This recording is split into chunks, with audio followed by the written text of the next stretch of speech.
Hello everybody, a very good morning to all of you. Good evening to all of you. Good day to all of you wherever you are joining from. And today is a very exciting day. We are here for the game 3 of the World Championship match, and with me will be joining our very special guest and also a fellow streamer, Grandmaster Levente. He will be joining right now on the stream with us. Let's go chat. So let's welcome him, guys.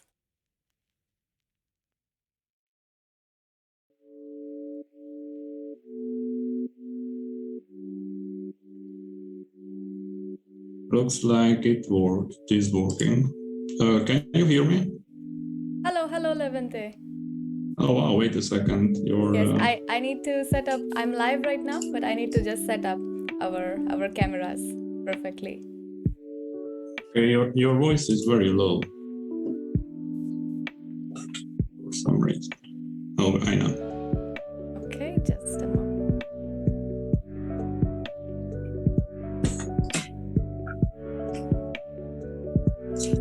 This. Oh, it is ruined. Okay, nevertheless.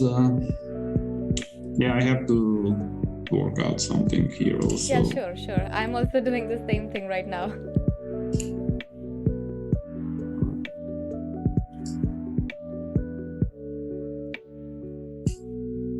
What happened here? Okay, now you're looking good here on my stream. Let me get myself.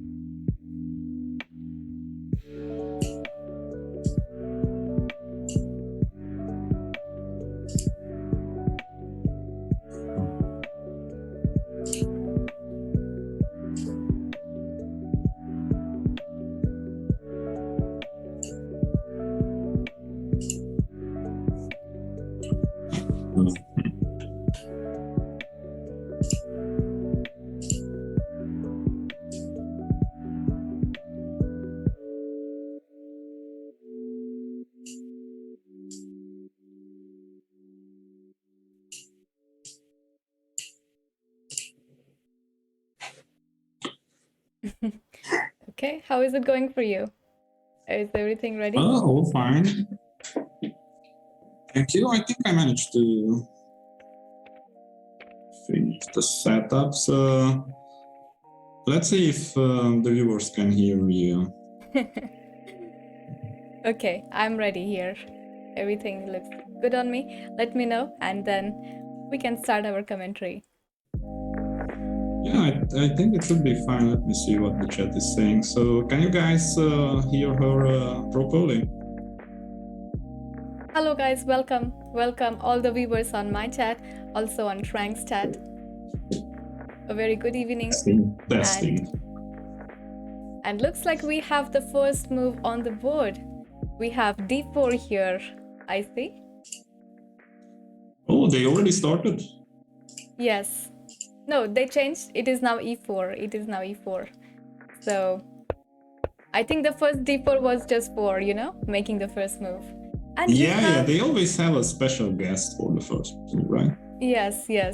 So in the first two games, I think we had the FIDE president making the first move on the board.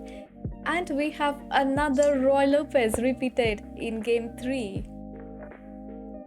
That's pretty strange. Yes, I hope you fix soon so that you can join me in the game. So everything is set on this side. Okay, perfect.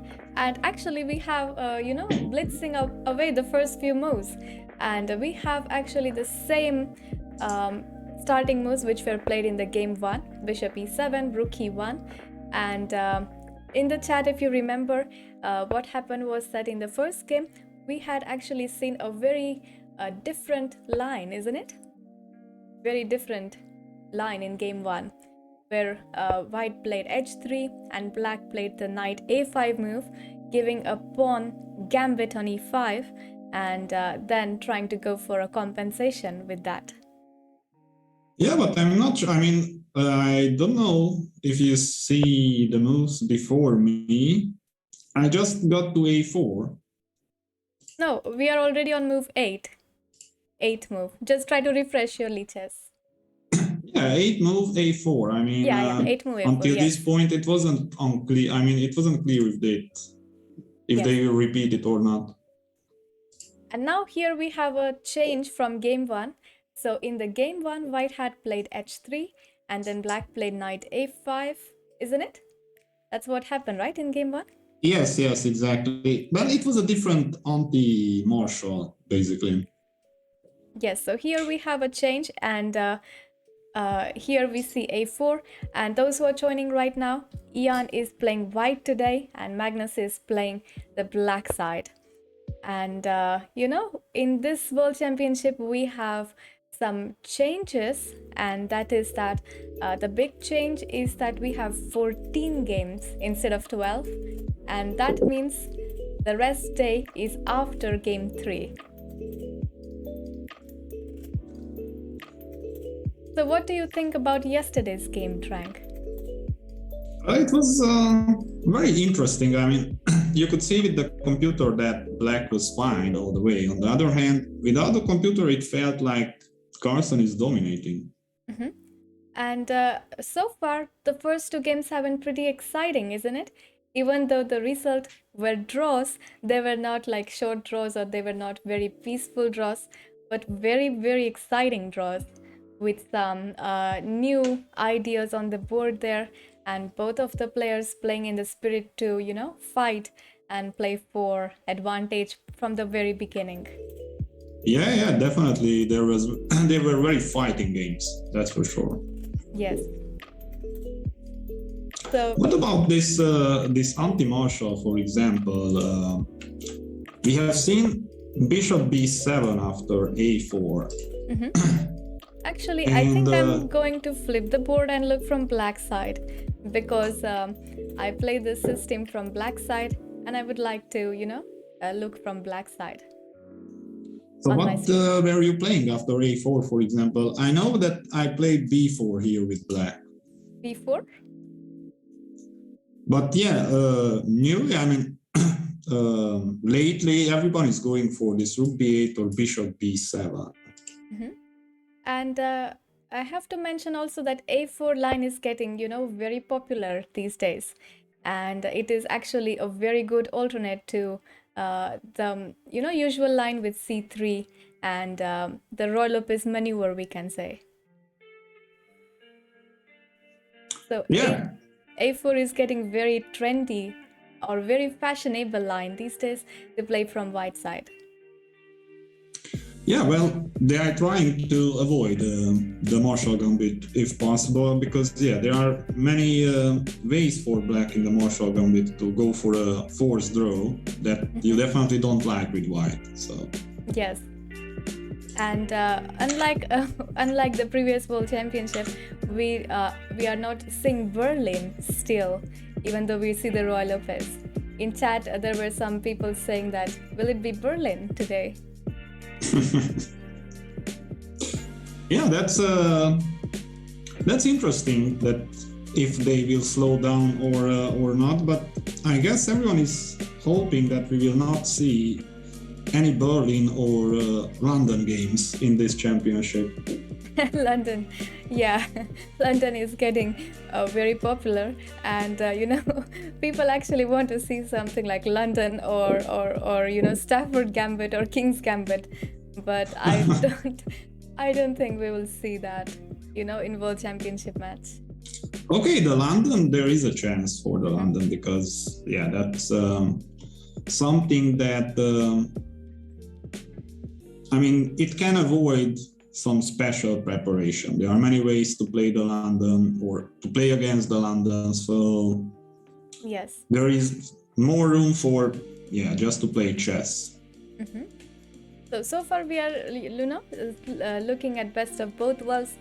So far Carlsen is going for d4 and Nepo is going for e4, so it's like we can see a bit of both e4 and d4. Yeah, well, I guess in every match, anything is possible, to be honest. Yes. I'm not sure if this trend will remain.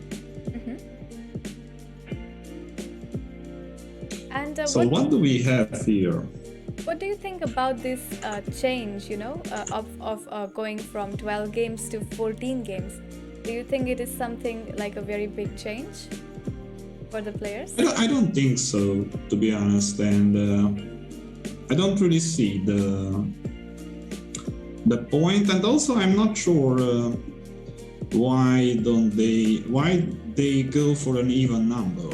I mean, But that's a good question. Why go for even number when you can, settle with an odd? But I think it's because of whites and blacks. To be fair. yeah, that makes a point. I mean, that's fair. Yeah. So So we got our answer. On game 1, I was actually following the commentary by Vishy Anand, and he was also asked this question about what do you think about this change, but he said that the number is not a significant change, but the rest days it's significant, because before it was like you have rest day every after 2 games, which is like white and black, but this time it's like after 3 games, so that really changes the preparation, because you have to prepare for 3 games in a row, which is 2 same color, and then one player will get 2 blacks, one player will get 2 whites out of 3. Yeah, on the other hand, I'm not sure that they will spend much time with preparation in the free day, because these games are extremely exhausting, and maybe it is a good idea just to chill in the free day. Just to chill. Just to clear your mind, get ready for another season.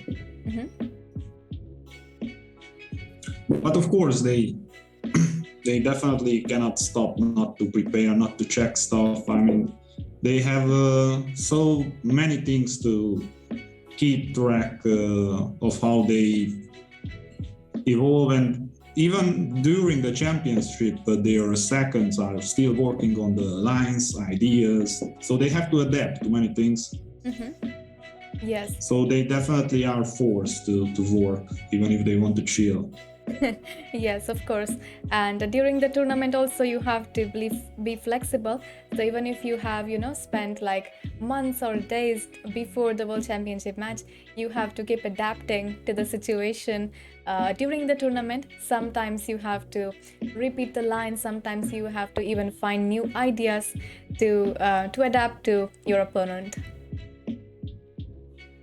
Yeah, I mean, for example, going for the Marshall again, I mean, for the Rui Lopez, and I guess Nepo could foresee that Carlsen will go for the Marshall again, because if you play something in this championship, you are obviously confident that it has no gaps. By the way, Trank, we have a lot of new players in the chat. Can you explain which is the Marshall variation in the Rui Lopez? Well, the Marshall Gambit basically is very simple. Instead of playing d6, you go for a short castle. The point is that obviously White's main idea is to play c3, d4 in the Rui Lopez, generally just take control of the center pretty fast. And if you play something like d6, I mean, which is a bit passive, then White can achieve that. While if you go short castle, not moving the d pawn, it means that after c3 you can go with d5 immediately, crushing the center. On the other hand, you give up on a pawn, which can be considered a bit risky for White to take it, because White is behind with the development. So it is obvious that there is a compensation for the pawn. On the other hand, a pawn is a pawn. Yeah. So that's actually there is a difference why it doesn't look if you play the d6 line, but if you play castling first, it gives you flexibility to play both d6 as well as d5 from black side. Yeah, exactly. And also, well, the downside of the short castle is that White is not forced to play c3. Yes. And basically, also, if you do not short castle, if you play d6, that kind of creates a threat that you are already prepared to play knight a5 to get rid of that white color bishop. Yes. So white is kind of forced to react. There is no time for d3 or h3 in this position because you will lose the bishop. You definitely don't want to do that. Yes, and also a4 is very flexible move. So you are hitting on b5 as well as making square for the bishop to run to a2 in case black goes for knight a5 anytime. Yeah, exactly. I mean, just like it happened in the first game, that we could see that even the pawn is hanging on e5, knight a5, it was still possible. Yes, actually, I really enjoyed the first game, and we had a very unusual line with white playing king f1, and even though it makes sense in that position, it seems unusual for viewers to see a move like this on the board, and it was definitely computer line and makes sense to defend e1, but everybody was like, oh, what's happening? King f1 is on the board there. Yeah, I had many questions actually during the game about that king f1. I wouldn't say that it is a computer line because, to be honest, it is a move that you can find on the board. It makes perfect sense. I mean, it is not that complicated, to be honest, but it is a bit strange. Yeah, I agree. Yes, and there were some crazy lines with queen, takes e5 followed by queen h2, and everybody was waiting to see if that happens on the board. Yeah, I mean, not unfortunately, but the point is that if black goes for that line, then he's clearly worst. So even if it is interesting, you cannot go for it if it is bad. Yes. So those who are joining right now, we are on the game 3 today. We are on third game, and first two games were draws, so the score is a 1-1 for both players. And do you have a favorite in this championship? Not really, to be honest. I mean, I'm basically rooting for good chess and interesting games, and yeah, I guess who is in a better shape, takes more risks, should win. But yeah, you never know in chess. I mean, one blunder can change everything. Everything, yes. One move can change the whole outcome of the tournament, I can say. Yeah, I mean, for example, you fight for 6 games, you manage to win somehow with a big fight. Then in the 7th game, you make some stupid mistake and everything is gone. Yes. The whole work. You have to start from zero. Yes, indeed. So we have knight f1 on the board, and this is actually, the royal Lopez maneuver, which is very common for white. So what white does in this is that white goes from knight b1 to d2 to f1, and then from here the knight generally goes to g3, and in some lines e3 as well, and tries to go for d5 and f5 squares. And in return, black, tries to stop that knight going from f5, d5, sometimes plays bishop f8 and g6, which is very common for black side. Yeah, this early h6, it is interesting because, I mean, obviously, if the knight gets to f5, that is a very dangerous situation. Yes. I guess the point is that you are not afraid of this knight f5 so early on because you can counter it with knight e7, I believe. Trying to get rid of that knight fast as possible, even though I can keep pushing this idea, keeping the knight on f5, bringing the other knight on h4. Yes. And what do you think that is happening in this position after knight So knight g3, bishop f8, Yeah, bishop knight f8. f5, And knight e7, knight 3 h4.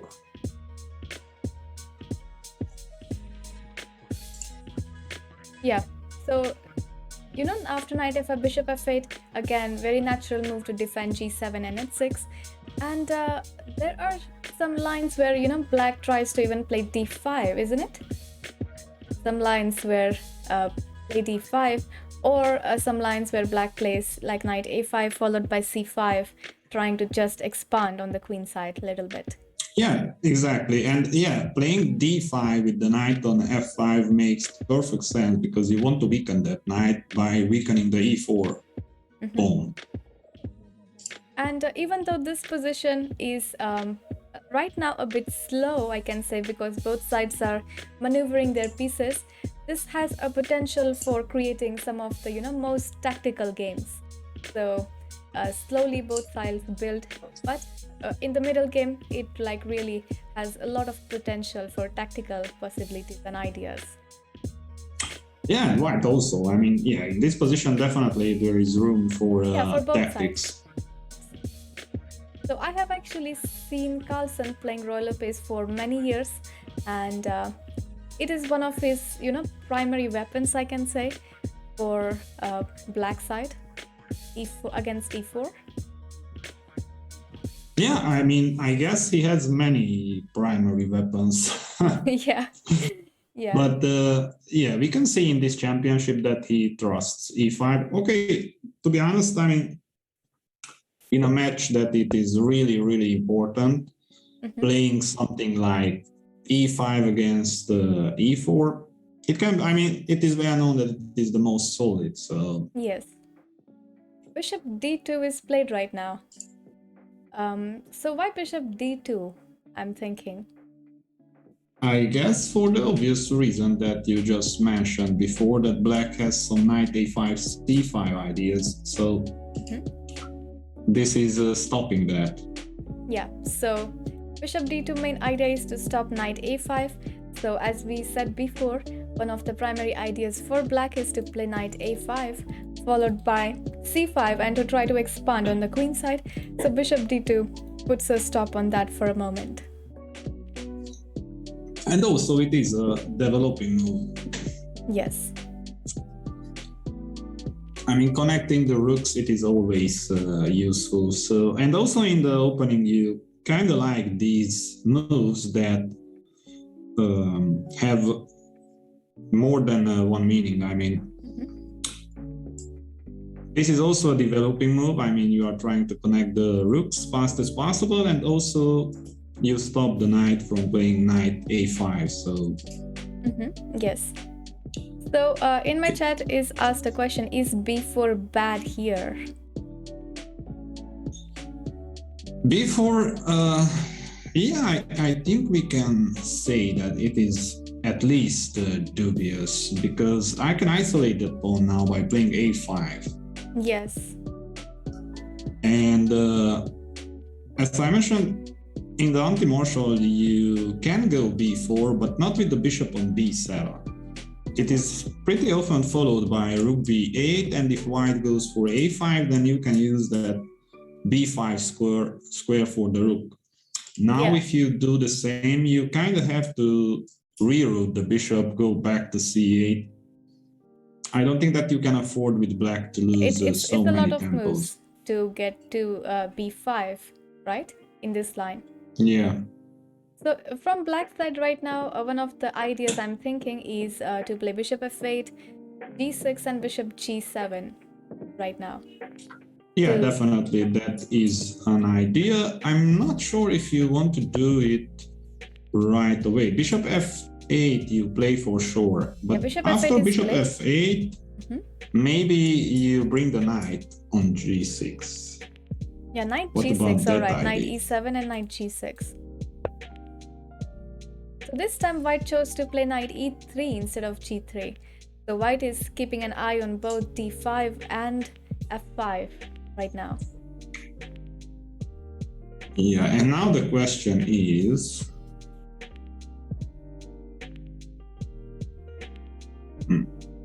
I mean, okay, g6 obviously looks like an option. I'm not sure if it is dangerous or not.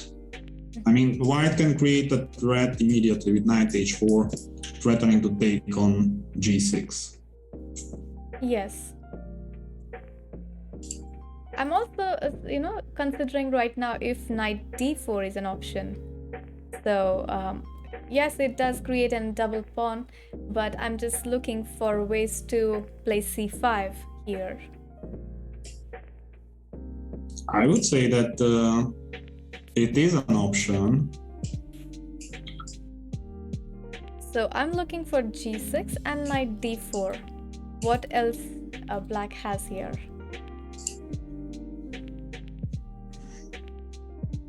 Well, actually, yeah, knight d4 and g6. Other than that, it is difficult. I'm also trying to find what else. In this system from black side, I have seen like different kinds of maneuvers. So I have also seen playing g6 followed by like knight h7, knight g5 as well. Maybe it's a bit slow, but sometimes black does that just to trade there. And other idea is yeah, actually I was about to mention this knight e7 to bring the knight on g6, and which is on the board actually. Yeah. And the point is, the long-term plan is to put the knight on g6, so you have solid defense on e5 and preparing to play that d5 somehow, maybe immediately or maybe even preparing with c6. Yes, so white played c4 instantly, and that really stops black's plan for playing d5. So we won't see d5 here. Not immediately, that's for sure. Devil asked This the c4, question. it is a bit strange, I must say. Yes, Devil asked the question in chat. Will Levi Rosman become world champion? I don't know. He has a long way if he is to become world champion. So it's not like, just one match, but you need to play a lot of matches to reach there. You first need to play the candidates, win the candidates to be qualified at this stage. Yeah, I mean, yeah, getting there, it is very, very difficult. That's for sure. Yes. So black took on c4, b captures c4. And now question is, take with the knight or with the bishop? Because taking with the pawn is not an option here because the e4 hangs. So the bishop or the knight. Well, if you take with the bishop, that might create a threat immediately, something like queen d3 or bishop takes on f7. Yeah, bishop looks very natural because, knight is doing well on e3, looking at d5 and f5. So bishop takes looks very natural right now. And as you mentioned, queen b3 is actually end threat, or even bishop f7 followed by queen b3 can also be considered. Yeah, I mean, to be honest, it is a very good question. How can black defend against this threat? Because after queen b3, actually, you don't really have a way to defend on f7, so you have to be creative to counter this queen b3 threat. I was actually thinking something crazy, like after bishop c4, rook b8, queen b3, and bishop d5. Something, just to stop f7. Yeah, definitely. This is exactly what I'm talking about, that you have to do something like this. But I'm not sure if it is good enough because the a6 might become a weakness later. I think it is good enough because trading these bishops, I believe it is in black's favor, and also the b pawn. It is kind of a weakness, and that a6 pawn can easily be defended by something like queen c8. So black should be in control. Yes, by the and way, then after... just go for... I'm Yeah. also thinking after bishop c4, maybe d5 is an option. I don't know if it works because we are giving up e5. Wow, we have knight c4 on the board.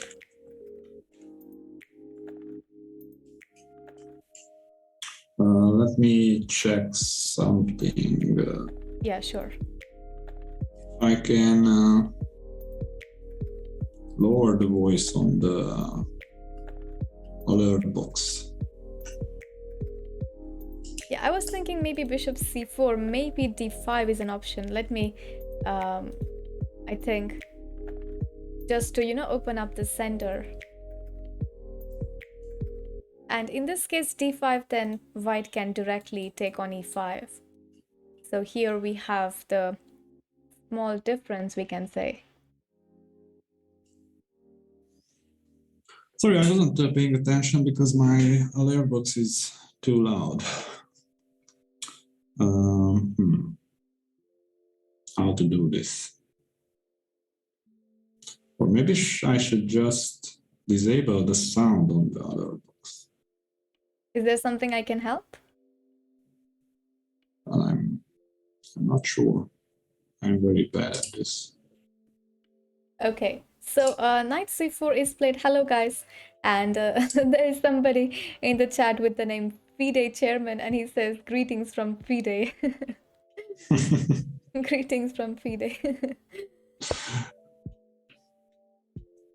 Knight c6 on the board. Knight c6 on the board. Okay, so what did I miss? So he didn't take with the bishop. Yes, I was wondering also about it a bit. Why not with the bishop? And maybe is it because of d5 for black?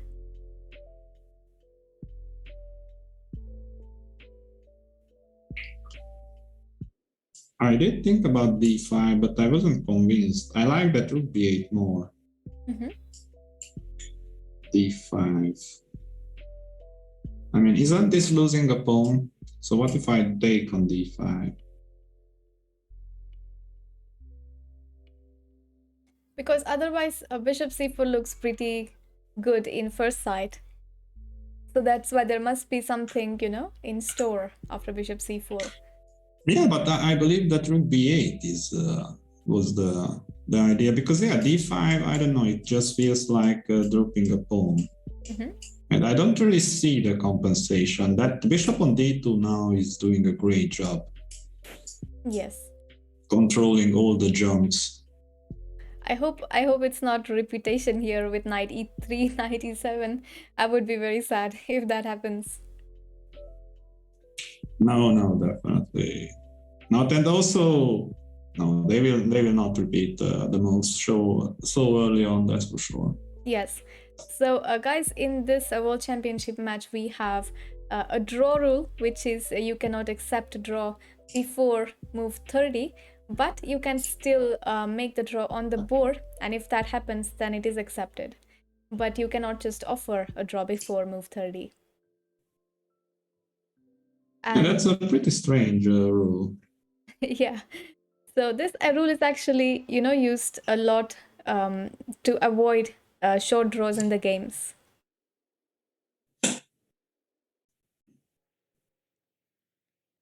And we also have a very long time control in the World Championship match. And we have actually 3 time controls. So, first 40 moves, then 60 moves, and then later on. And managing time is also something you have to do because you don't have increment from the beginning. Only after move 60, you get increment on each move. In this match? Yes. I mean, the classical games? Yeah. So there is no 30 seconds. Oh, I didn't know this. Right now, yes. Only after move 60, we have 30-second increment. After the third time control. Oh, wow. That's it's crazy. Yes. So it's like, first 40 moves, then you get 1 hour additional. Then after 60 moves, you get some time more. And after that, you get 30 seconds each move. Ritik asked, what if they repeat after 16 moves? Well, repetition is allowed. If you repeat the moves, then the draw is accepted, of course. It's like you have to play it on the board. On the board, draw is okay, but you cannot offer or you cannot accept a draw in that way. So if you have perpetual, if you have repetition, it is still all right.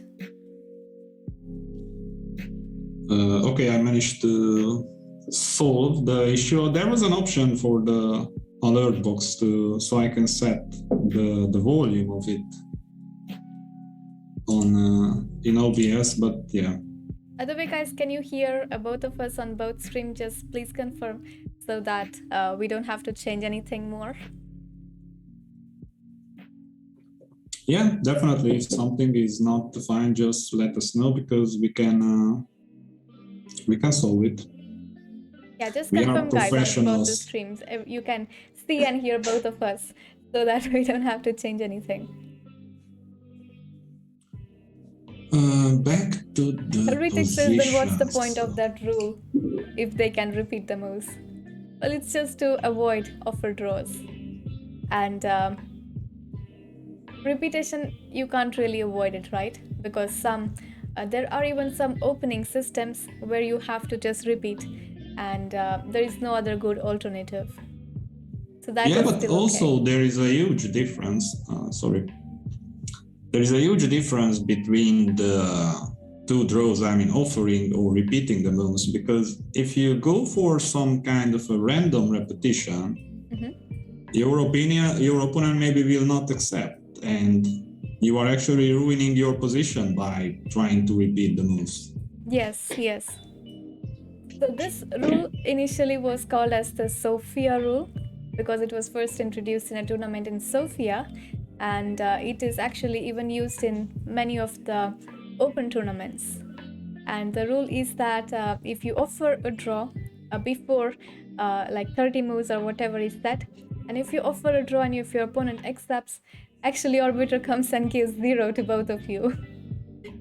I actually offered the draw to Nepomniachtchi when we played, and there was a rule that you cannot offer before move 30.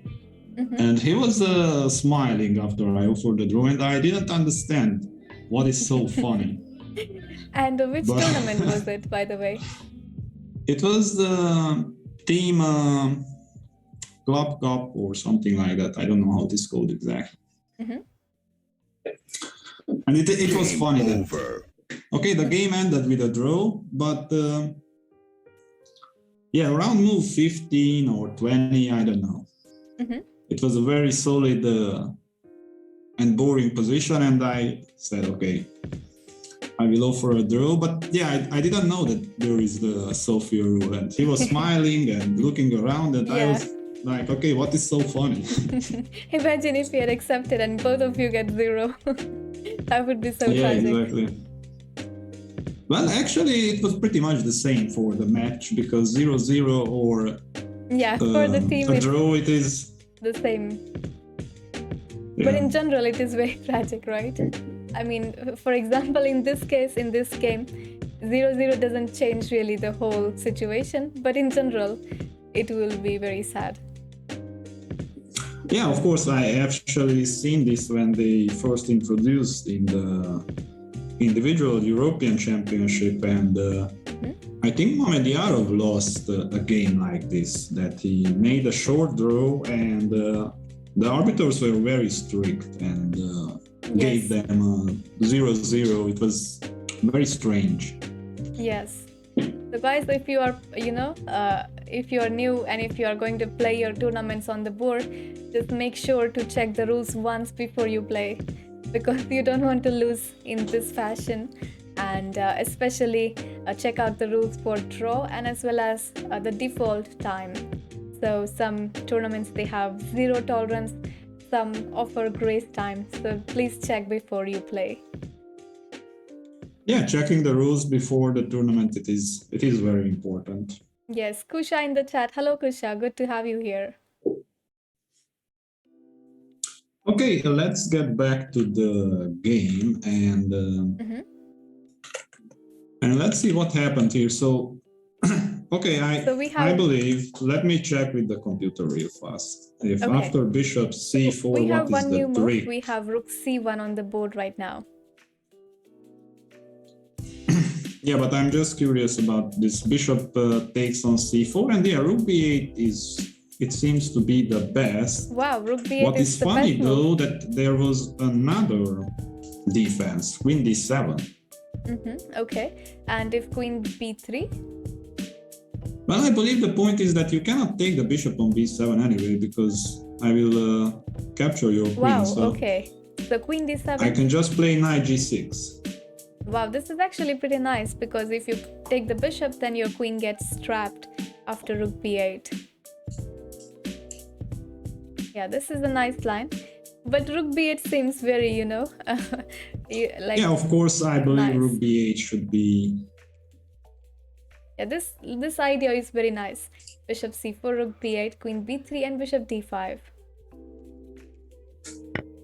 Yeah, so that's why knight c4 happened in the game, and knight c6 also a bit mysterious, because you went in one direction, you wanted to bring the knight to g6, and suddenly you go back.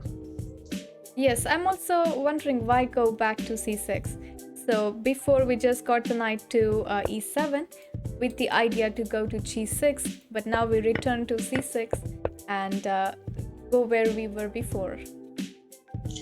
Well, there might be a very simple reason, just to protect the a5 square. Yeah, knight a5. So this, if the knight goes to a5, can be very annoying for black, because now you are attacking the bishop, and actually the knight is very well placed on a5. And that's the reason going back to c6, just to stop this threat. Yeah, but also, I mean, you stop this threat after rook c1.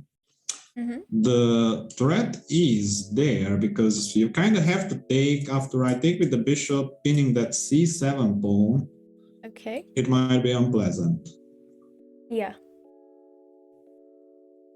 And also, let's not forget that such ideas that bishop takes on f7, followed by queen b3, still are on the board, even there are pieces in front of this idea. Yes, so that bishop is actually very strong on this light square diagonal, and you always have to consider bishop f7 followed by queen b3. And Levente, in this system, I'm always looking for a way if I can play d5. So right now I'm also considering, but here the problem is that e5 is not defended. That is correct. On the other hand, maybe we can see another pawn sacrifice.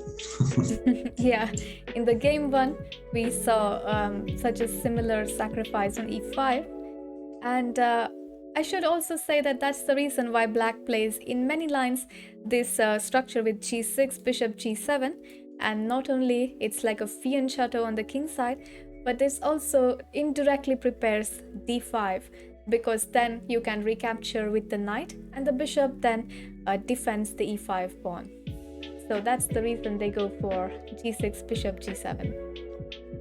Yeah, I mean, definitely black at one point, I mean, that d5, it is always there as an option.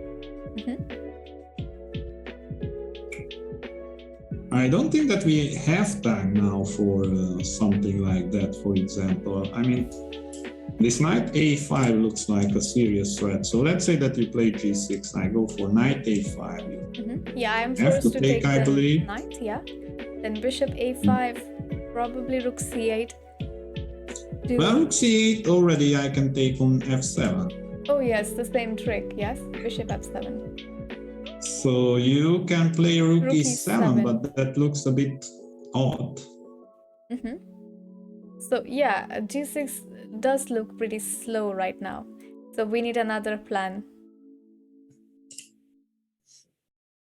The nature of position maybe something like changed. a5. e5, all right.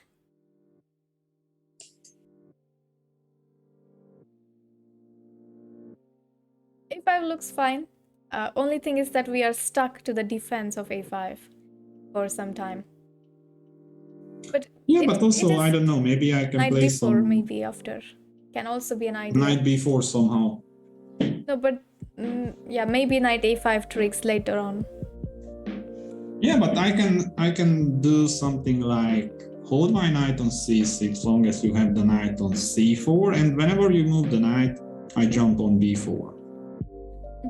Yeah. Yeah, a5, even though this looks like, getting the pawn in under attack, we have knight b4, which stops the bishop attacking a5. So it can be a possible idea for black. Hello, also, guys. maybe just maybe something like queen d7 also can be a move. With the idea that if you go knight a5, I just take, bishop takes, and I don't know, play c6 or c5 in this position. Let's go with c5. This seems to be very solid for black. Okay, yes. Directly queen d7, I was a little bit worried about white playing a5. And yeah, exactly. Getting the bishop to a4, I don't know, but it seems like an option to pin the knight on c6 for some Yeah, time. that's a very mean bishop, but on the other hand, it would be funny to play queen d7, you play a5, and now go, okay, I cannot go back to a7 because I guess you can sacrifice on e5. How do you like maybe knight a7, knight b5? Yeah, I really like that idea. Okay, I was thinking maybe go to d8, something with ideas like knight d6, and if you go bishop a4, maybe bishop c6, but actually this knight a7 I like even more. Yeah.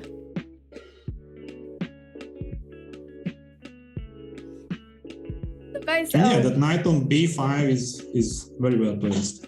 Yeah, it's an outpost, and it actually stops bishop a4 and this diagonal and some like skewers, for example. Yeah, I really like this bishop knight a7. So looks like this queen d7 is a decent move.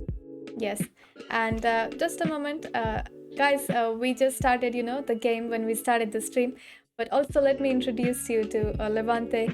He is a super strong player and a grandmaster, and he is a streamer on Twitch. He is currently live streaming, and if you haven't followed already, do check out his channel.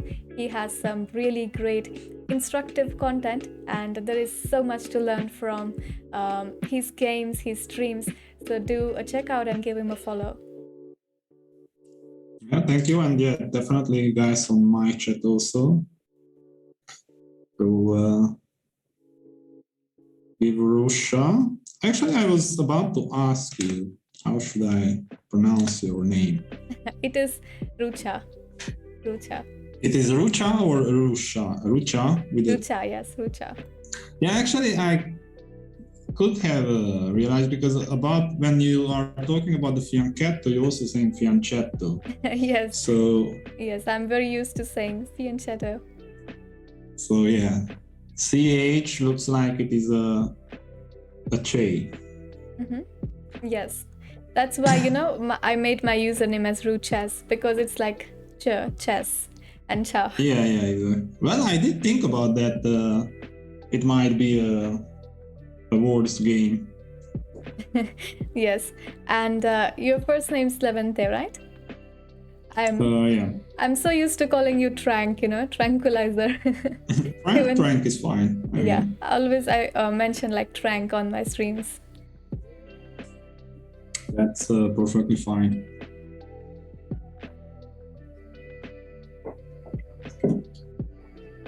Yeah, rook c1, and here we see Magnus thinking and taking his time, and in this game actually Magnus is down on time. So in the first game he was ahead a lot, but here we see him thinking, and looks like maybe Nepo is well prepared in this game. I mean, better prepared in this game. I wouldn't go that far, that better prepared, and they are both very well prepared, and also when we can see them spend a bit more time in the opening. It doesn't necessarily mean that they are surprised. I mean, they see something that they didn't see before. It can also mean that they have several options, several weapons prepared for similar positions, and they are trying to choose which one to use. Okay, we have a5 as you suggested on the board, and to stop white playing a5. So looks like we are going to see this idea with knight b4 maybe later on. Well, to be honest, yeah, I'm a bit surprised by this a5. I like this queen d7 more, to be honest. But And okay. if black is in time to play knight b4 and c5, I think black is fine, right? Because there is no threat of knight a5 anymore as well. Definitely. Well, obviously that knight a5 hanging. I mean, I can just go for something like bishop c3, for example, and I'm not sure how will black continue. Yeah, right now bishop c3, and then knight b4 is not working anymore because of knight a5.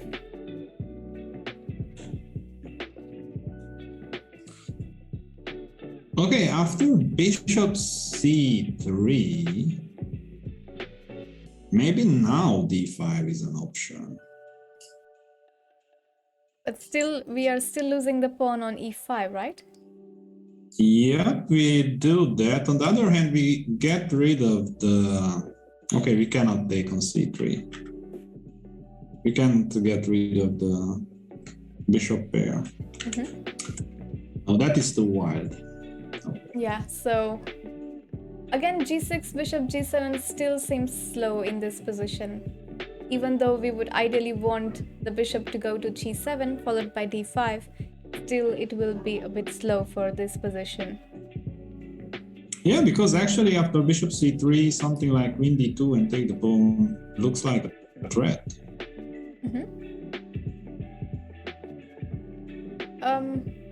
I want something to go on the b file here with black, so I'm considering maybe move the queen rook b8 or even queen b8, for example. So maybe queen a7, again, very long possibility. No, queen b8 definitely is an option. First of all, yeah, you put some pressure on the bishop on b3, and also you can bring the queen on a7, defending the a5 square and using that diagonal. Yeah, if bishop c3 white plays, then maybe queen b8 is an option, because otherwise if we just go queen b8 directly and a7, then bishop e3 is just annoying for us. Yeah, I don't really see what to do. I mean, I don't know if you go, yeah. What else can you do? Now here, I'm thinking, should white play bishop c3 or bishop e3? But bishop e3 maybe knight e4. I don't know. I mean, I'm not sure that white has to move the bishop. If he has to move, I would prefer on c3, to be honest. I don't really see the point of bishop e3. I mean, yeah, it doesn't really achieve anything, not to mention that it also allows knight b4. So if I want to move the bishop, yeah, I would play bishop c3. That's a very concrete line. But yeah, also this bishop is very well placed on d2. Yes. Another way to defend d3 is to play queen e2, but then we are placing the queen on the e file, and which might make d5 a possibility for black if we place the queen to e2. Yeah, maybe some h3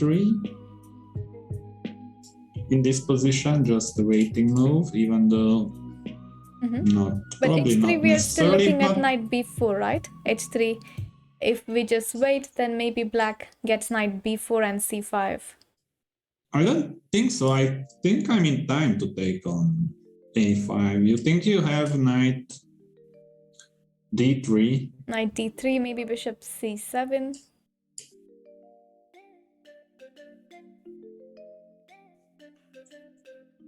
Sorry, I'm not sure. So if you go for knight b4 after h3, I take on a5. Yeah, okay. And I don't think that you can take on d3. Yeah, because b7 hangs and also attacks the queen at the same time. Yeah, and also I might have ideas like bishop f7, queen b3, and take the knight. So far, white doesn't have to stop it. White can have a move right now, maybe a waiting move. And yeah, h3 makes sense here, just to wait. And also stops knight g4 in some lines if you want to play bishop e3 anytime. Yeah, also we know that in the Ruy Lopez often such ideas like knight h2, knight g4 can happen. Okay, obviously not right away, but at some point. I mean that h3 it is often useful.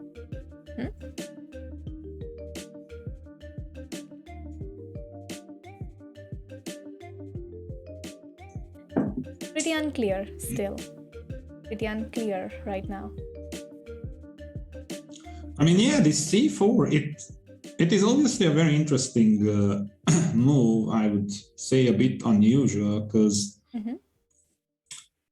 obviously in the Ruy Lopez White's main idea is to play d4.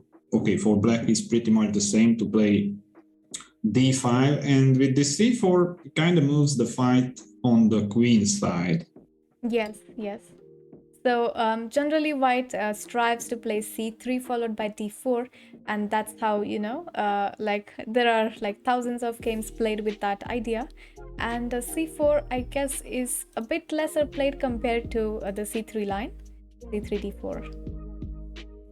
But still very promising, of course. Actually, I'm curious. So yeah, I mean, there is some theory about this line, even though I believe, yeah, this is not one of the main lines, let's put it like that. I mean, there are very few games with something similar on top level. Yes, I know the knight on c4 is well placed, but how about knight a3 and knight b5 and just change? Yeah, I believe the problem is you are not in time because I have this knight before now. Yeah, okay, same idea. So bishop e3 on the board here, bishop c3 on the board here. Yeah, this is obviously the main, the most concrete play for white here. Yes.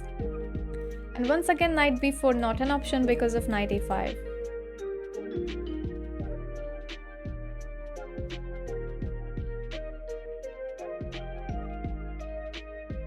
So will we see this queen b8 happening or not? What do you think? Queen b8. Yeah, it looks interesting idea, right? Queen b8, queen a7, get maybe another rook to b8. I like it.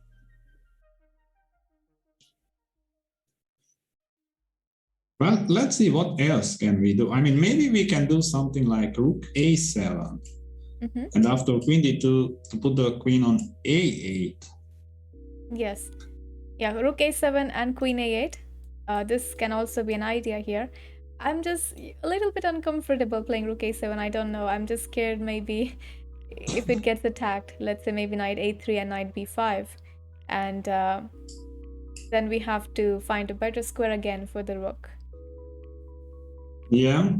Okay, maybe we should put it on a6 immediately. But okay, this is a very superficial idea. I mean, but often such a queen on a8 can put pressure on the center. Yes, indeed. So Pradyut says both the white bishops looking towards the king right now. Yeah, that is true. Both the bishops are well placed for white and looking towards the king there. And what is white really doing next? Is white preparing d4? Or, just waiting a little bit and improve slowly? No, I'm pretty sure that white would prefer to play d4. That would be an achievement. Obviously, e4 is still a problem.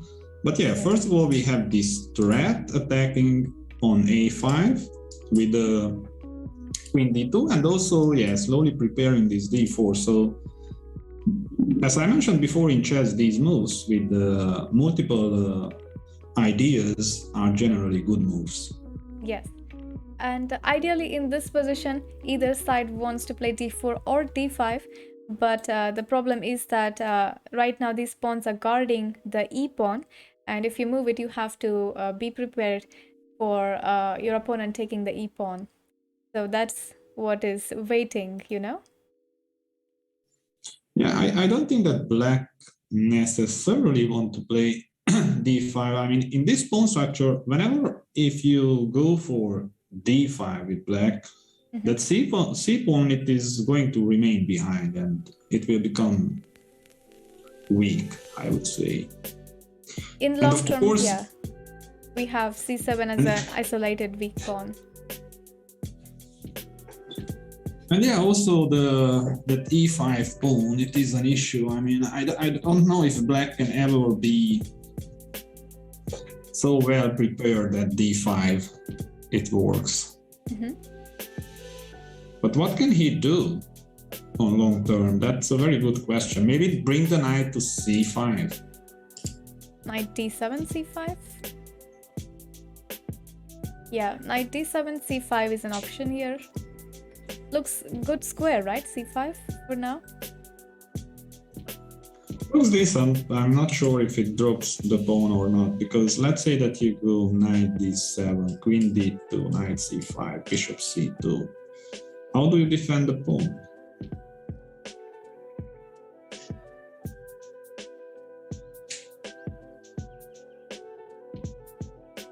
Yeah, so right now after bishop c3, queen d2 is a threat trying to grab this a5 pawn for now.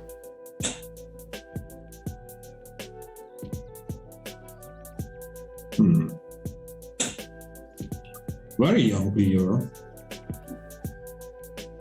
Yeah, queen d2 is a threat going after a5. So would you prefer this position with white or black? It's very difficult to say. Well, to be honest, I would prefer with white. I mean, it seems easier to play with white.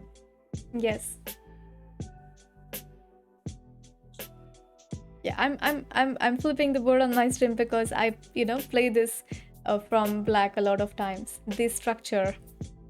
So maybe I'm just I have played this more from black side.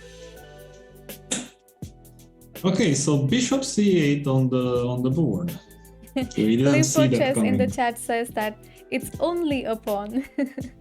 It's only a pawn. Just go for attack. So bishop c8. Wow, bishop c8. Interesting maneuver again. Bishop going to e6 or g4 here. I believe that maybe after queen d2, bishop g4 definitely can be an option. So now we can see that h3 would be useful. By the way, guys, which side do you like here? Would you prefer to play from white side or black side? Let us know. But also something like bishop e6, I believe it is an option, because if you take on a5, I can simply take on b3. Sorry, h3, bishop e6? No, I mean queen d2.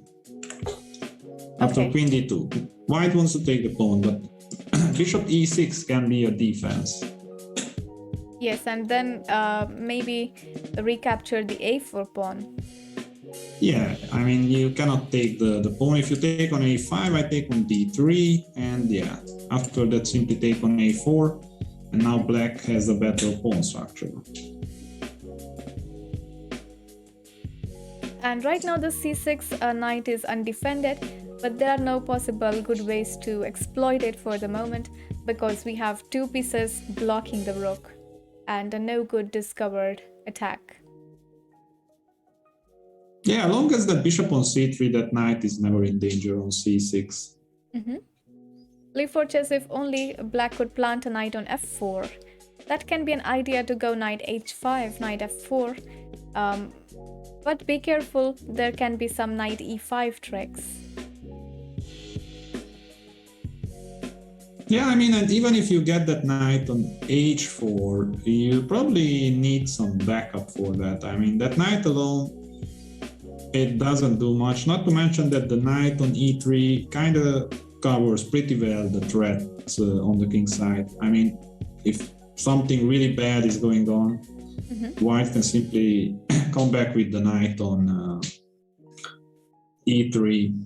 Yes. So yeah, of course, the knight looks better on f4. Yeah, I compared believe, to on the other f6, hand, it is definitely better on f4, but not so easy to achieve it because knight h5, I believe knight e5. yeah, and I'm also not sure if black can lose two temples here. As I mentioned, the fight is on the queen side.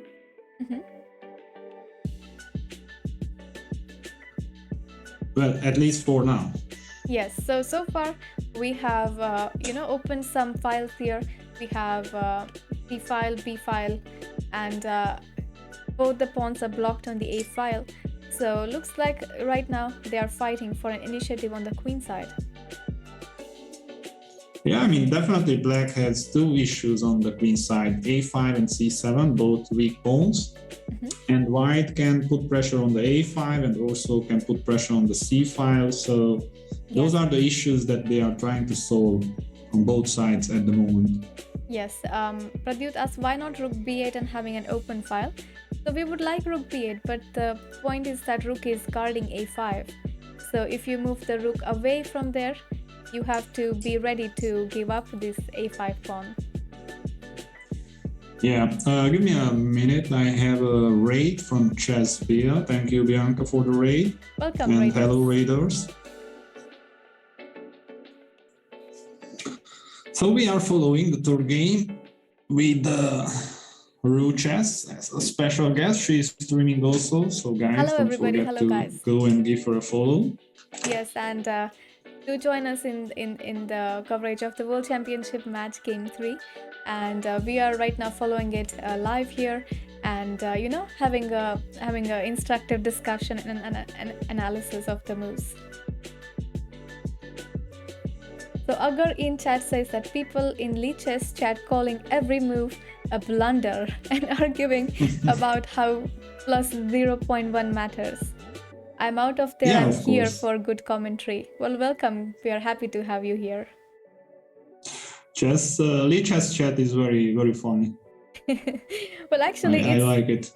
It's yeah, I know people use engines and then criticize every move that the world champion and the challenger makes. Everybody knows that Lee Chess chat is the strongest. They have at least 4K. Yeah, that's true. But actually, it's easy to sit in home and comment on moves like this, but it's not so easy when you are there, of course.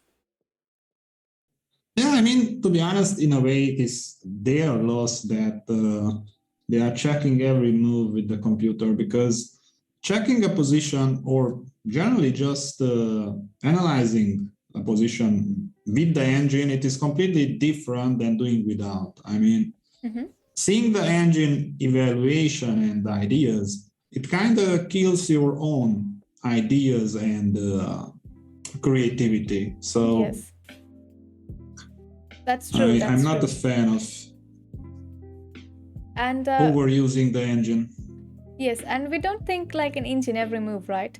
So if you are looking for improvement to be better, it is a good idea to also stop and think and see what are your next plans as well. Engine is a good tool, but don't just rely completely on that. Use it as help to check your analysis. Yeah, exactly. I mean, probably the best way is to try to find some ideas, try to understand what is going on in the position, maybe even analyze some lines, moves, and yeah, then you can check it with the computer if you understood the position or Yeah, not. exactly. That's true. So if you want to analyze your games, best idea is first that you analyze without an engine. Just try to think about your own moves and then check with your engine if your evaluation is correct. That's the best way to use your engine in analysis. And it can be a great tool in help of in your opening prep to check your lines, but don't use it every single move on every game. Okay, well, we have d4 on the board. D4 on the board, guys. D4 is on the board here. So now things are getting spicy. Yes. Thanks for the sub.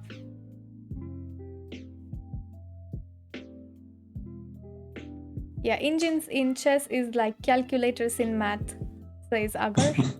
That's a good comparison, we can say.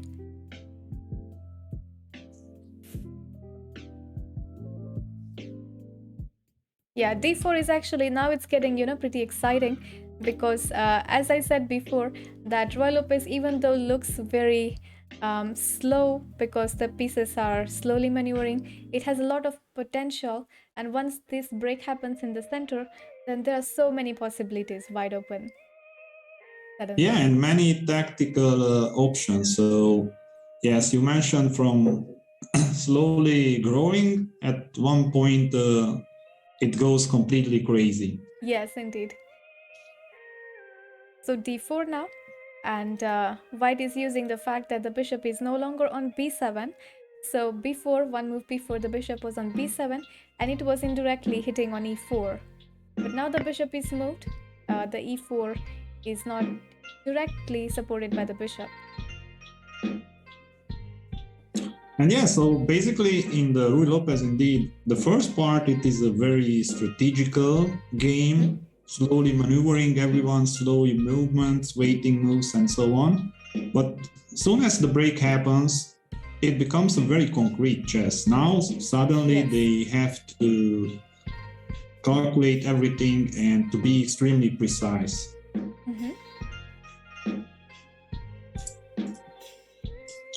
And here also we have a very non-symmetric pawn structure. So if we ever go into endgame, it's like, very non-symmetric right now. Yeah, I mean, yeah, of course, if you go to an endgame with such a pawn structure, it definitely means that there are chances still on both sides. Yes. So expecting knight capture d4 next here. Yeah, that's pretty much a must, right? And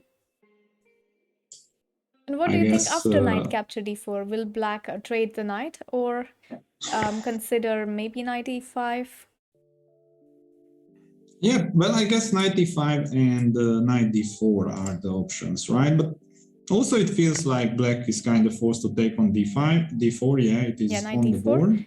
And queen d4 maybe to defend e4 right now? Yes, definitely you can take with the queen. It also looks nice already attacking the king. On the other hand, if you take with the bishop, it is a question that can you take on e4 or not. Yeah, queen d4 on the board right now. And there is no sacrifice of pawn here. The e4 is well guarded.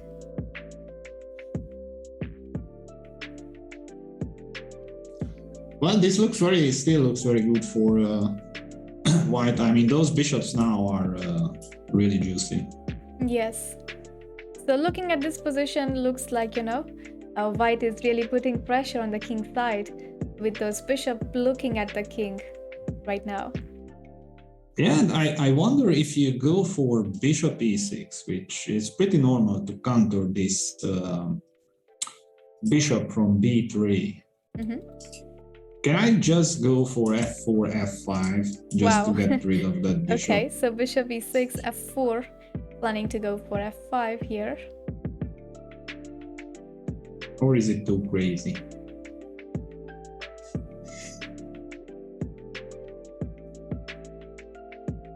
I'm also considering if c5 is an option, but positionally it doesn't look so good. because you are leaving the d6 as a backward pawn. Yeah, I mean, c5 definitely. If you don't have a follow-up, then it is very dangerous. I mean, if I Yes, just and white has simply go queen d3, still defending e4. Okay, bishop e6 queen on d3 the or board. queen b1, and yeah, okay. What are the chances for this f4? f4.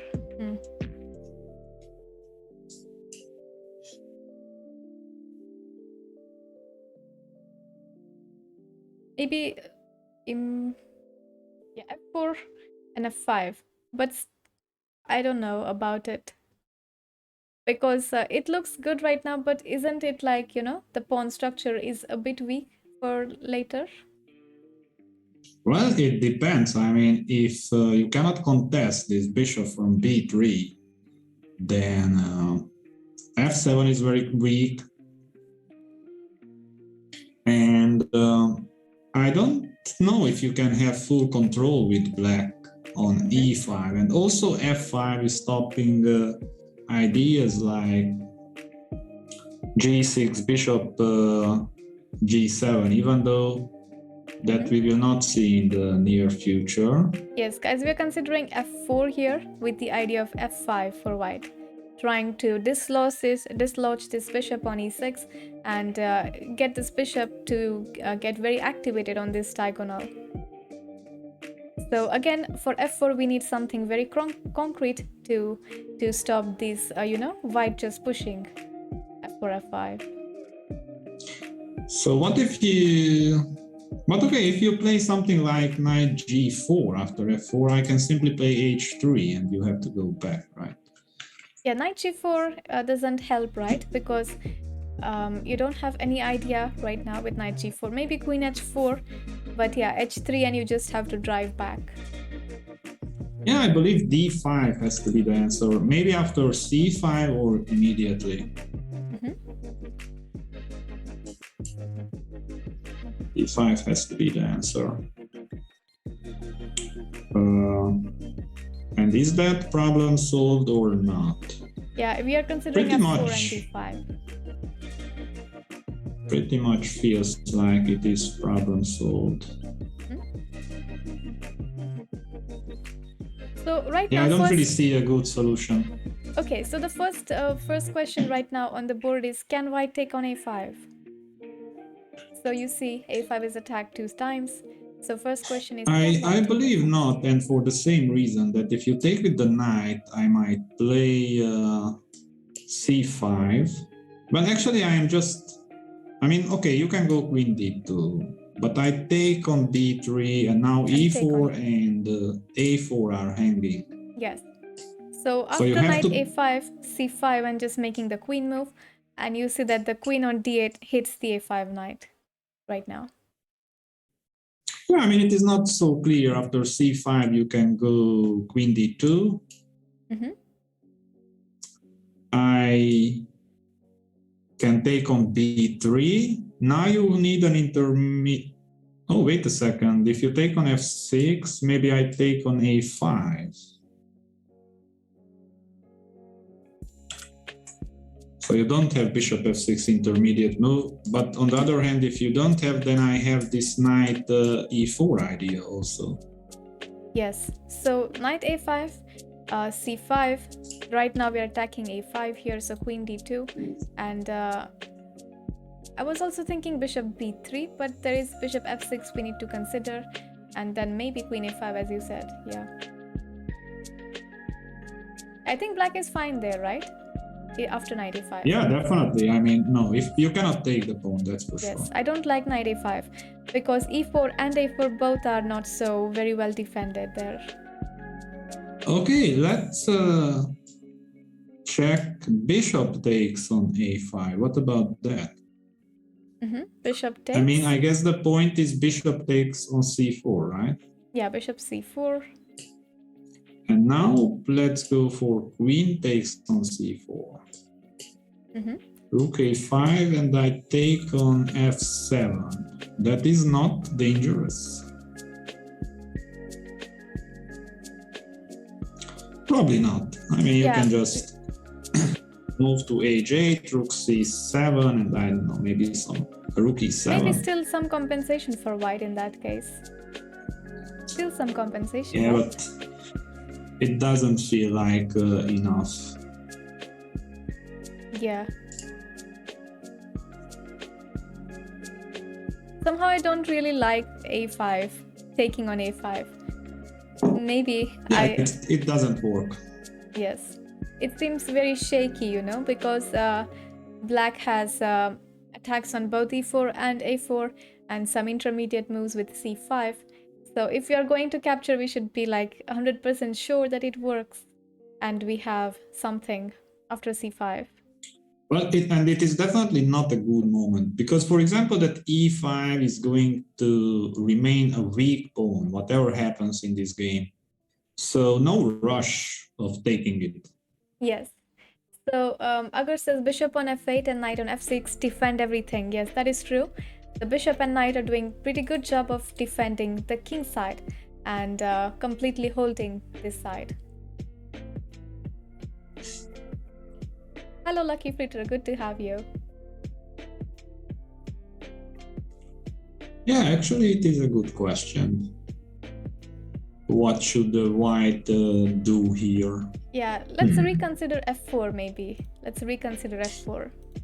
Yeah, the problem is that this d5 is completely ruining everything. I don't think. And yeah, the problem with f4 obviously is that it weakens the king. I mean, if things go crazy, the king can get in trouble very easily.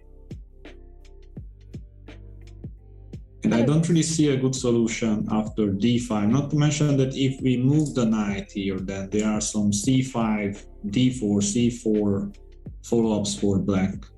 Yes. So Lucky Fritters, can I ask why Nepo should not take on a5? Yeah, we were just looking at these lines in detail.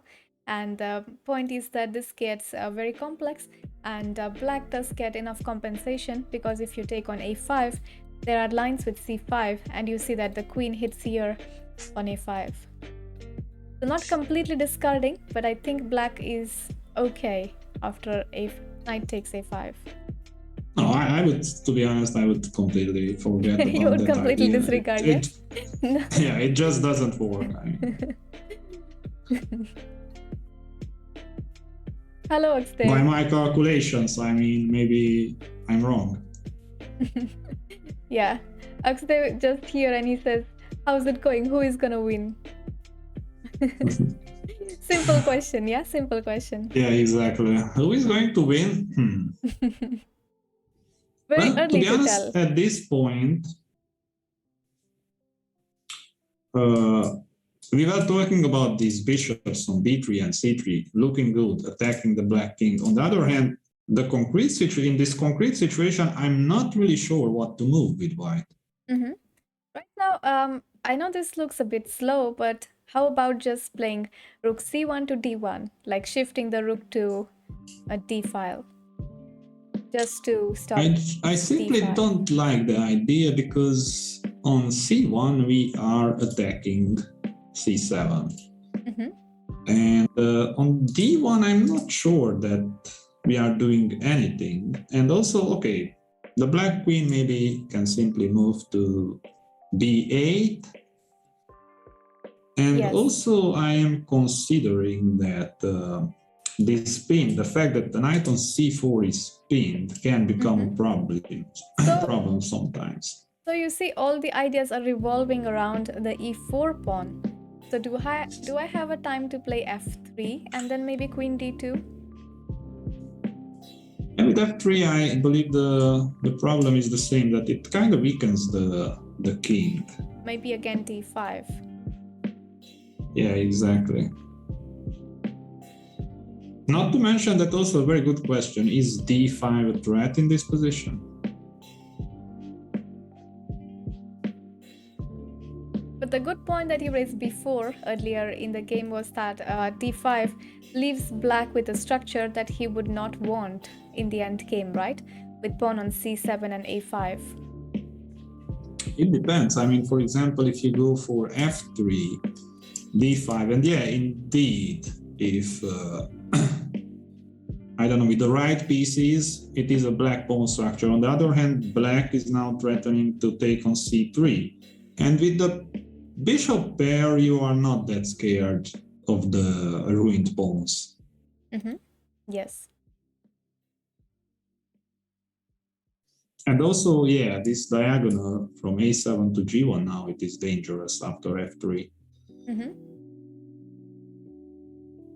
Okay, how about I just get the queen on the king side, you know? Like maybe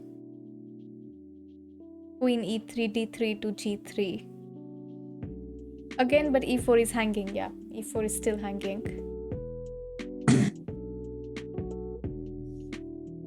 Well, I don't know if black would give up on the bishop, the white color bishop, just to get the e4 pawn. Because now, I mean, after that, he will be very weak on the white squares, Yes, even now, if he manages to win a pawn. So what do you think are the candidate moves for white here? You know, like there's so much is happening right now. What do you think are like few candidate moves here for white? This is the problem, as I mentioned, that I don't see that many. Okay, obviously rook d1, it is an option. On the other hand, yeah, we have to check if black has any threats. I mean, if d5 or, yeah, if nothing bad happens, maybe something like h3 can be considered, which is always useful. Yes. Or yeah, I can get rid of this pin. As I mentioned, I consider that it can become a problem. So maybe I play bishop c2. Okay. So yeah, I consider bishop c2, rook d1, h3, or maybe even knight d2. A lot of options here for white, and I think, if I can say, this is maybe the critical point for white to choose a direction where to go forward. Many options, but none of them that great, to be honest. Yeah, but here, you know, white needs to choose a direction, which way to go.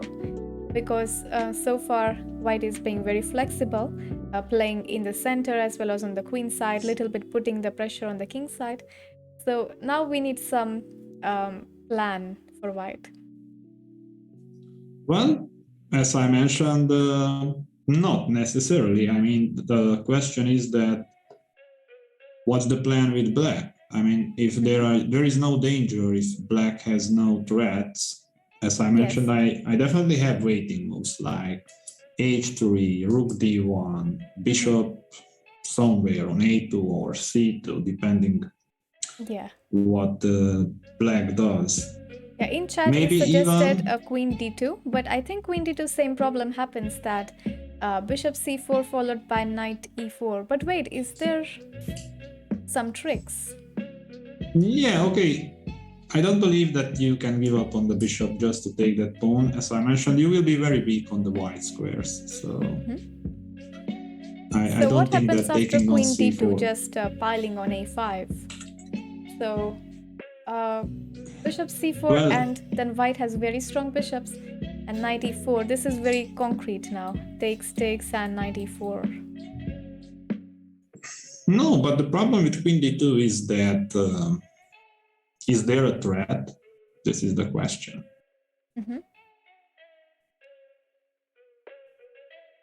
mean, it is not obvious. You cannot take with the knight. Still, I always have bishop b3. And if you take with the bishop, then I don't know. Maybe then I can go for something like... but actually, I'm not sure for what. Yeah, bishop c2 is an idea, yes, Ritik, to get rid of pin and maybe to attack on h7. But yeah, after queen, I believe that black is kind of threatening to play that d5. And will play that d5 at one point. I think, I don't really see another idea for black. Yeah, this is like we are on move 20 right now, and looks like there will be some time pressure in the first part of the game, because you only get additional time on move 40 without increment. Oh, yeah, this is funny that I already watched 2 games and I didn't realize that there is no increment in the first 60 moves. Yeah, there is no increment. Only after move 60 we have increment. Yeah, just like in the Armageddon games, right? Yeah. So it's like 2 hours. Then after move 40 you get 1 hour each, and after move 60 I think it's 15 minutes or half an hour, I forgot. And after that 15 minutes, I think. yeah, and But then you get I'm not the sure. increment on move 60. Let me just... Okay, and the funny part is that I did read the info, but I didn't realize that... Yeah, so followed it by was 30 minutes to the end of game.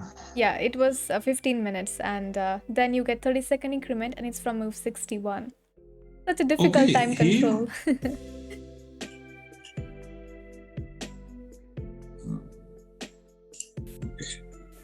First of all, I was reading the wrong info. So then Yeah. 15 minutes to the end of the game. And yeah, with a 30-second increment starting only from move 61. Yes.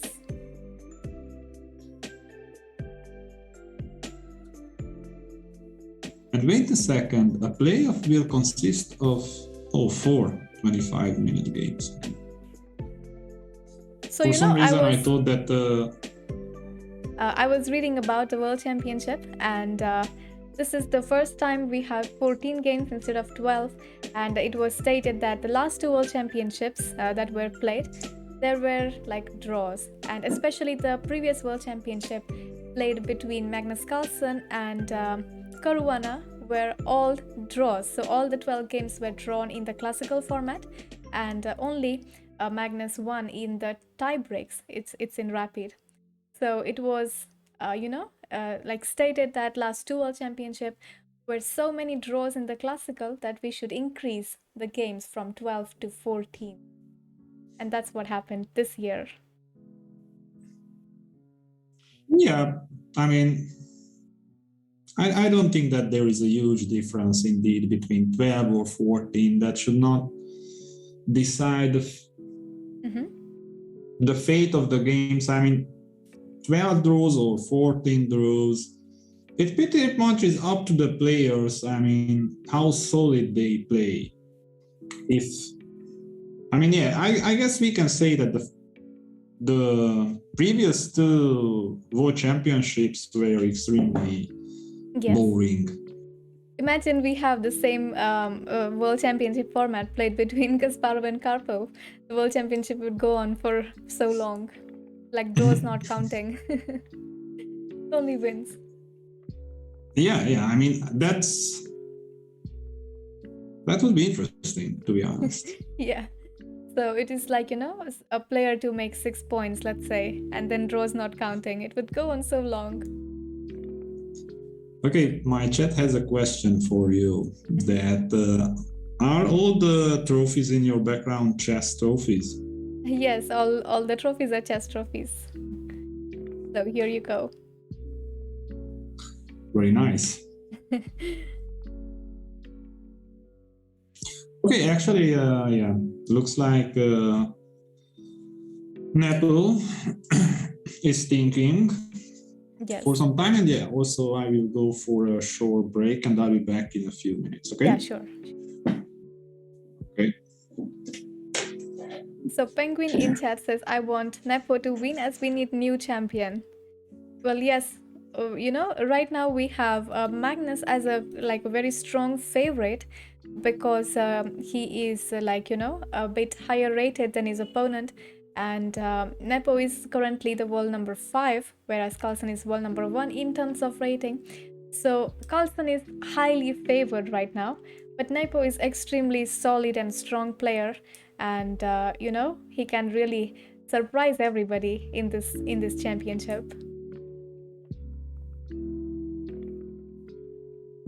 And especially in this format, match format, anything can happen, right? Anything can happen.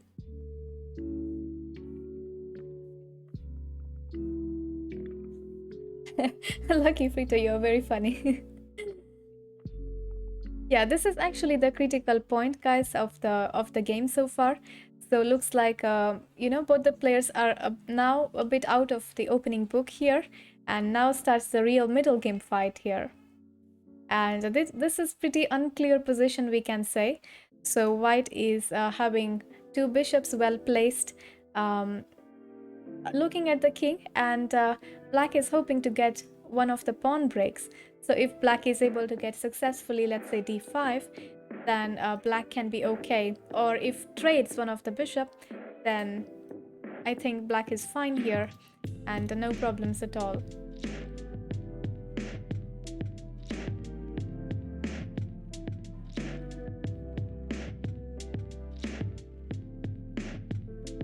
But first two games, I have to say, were very exciting, right? I hope you did not miss the first two games, guys. If you did, this is the time you can just go and check it out. While Nepo is thinking, you can definitely go out and check the first two games.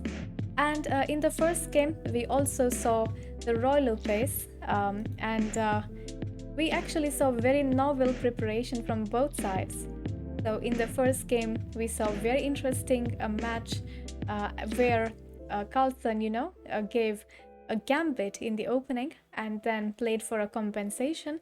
And second game was also very exciting because once again there was some dynamic material there. It was like exchange, sacrifice for compensation, and very dynamic and dynamic game indeed.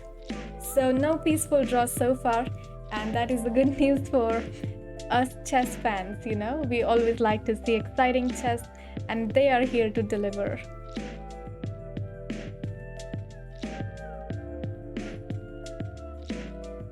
So Nakamura said he would think about e5 here with white. Yeah, e5 is a possible here, and yeah, we still did not mention e5. That's right, you're right. But it's, yeah, I think e5 will take us to endgame, right? Because we would end up trading the queens here after e5. In any case, because e5 you can't capture with the queen because of bishop c4, and then you would trade here. And yeah, that endgame is still an option because, as we said, the pawns on c7 and a5 might just become weakness for black. So yeah, e5 is also a good possibility for white. Trade the queens and then play the endgame.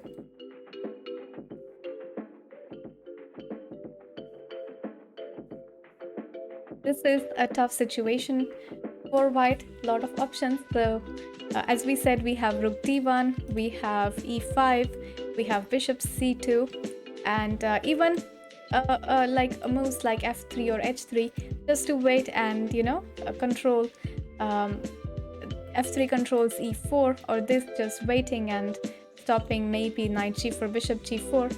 But I don't know, I don't like h3 as much right now. What else do we got?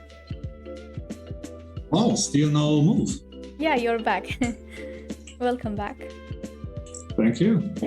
So, nothing happened. Yeah, nothing happened. And we are just considering one more additional candidate move. That is e5 for white. Okay, interesting. The problem is this pin that I was talking about. Mm-hmm. So I take, what is the plan? So I have to exchange the queens, right? Because I can't take on e5 with the queen. So queen takes queen and maybe play that endgame. But it will help solve black's problems, right? If we just trade the queens, and black even gets the open d file for now. Yeah, I mean, yeah, definitely this.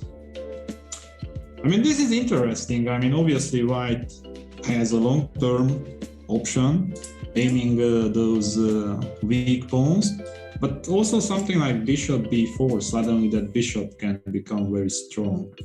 Yes. And yes, I mentioned definitely white's problem is the spin, the knight on c4. Mm-hmm. Very difficult to say what is actually going on. Yeah, e5 is an option, but I would like to keep that pawn on the board somehow. And yeah, by exchanging too many pawns, too many pieces, the queens also, there is a very high chance for a draw. So yeah, right now it looks good that, you know, white's pieces are centralized. The queen is all right on d4. So why trade and go into endgame when you can keep the tension for a bit in the center? well, yeah, I mean, for example, if we consider that d5 is a threat, which is kind of achieving the same as e5, then we should probably not go for e5.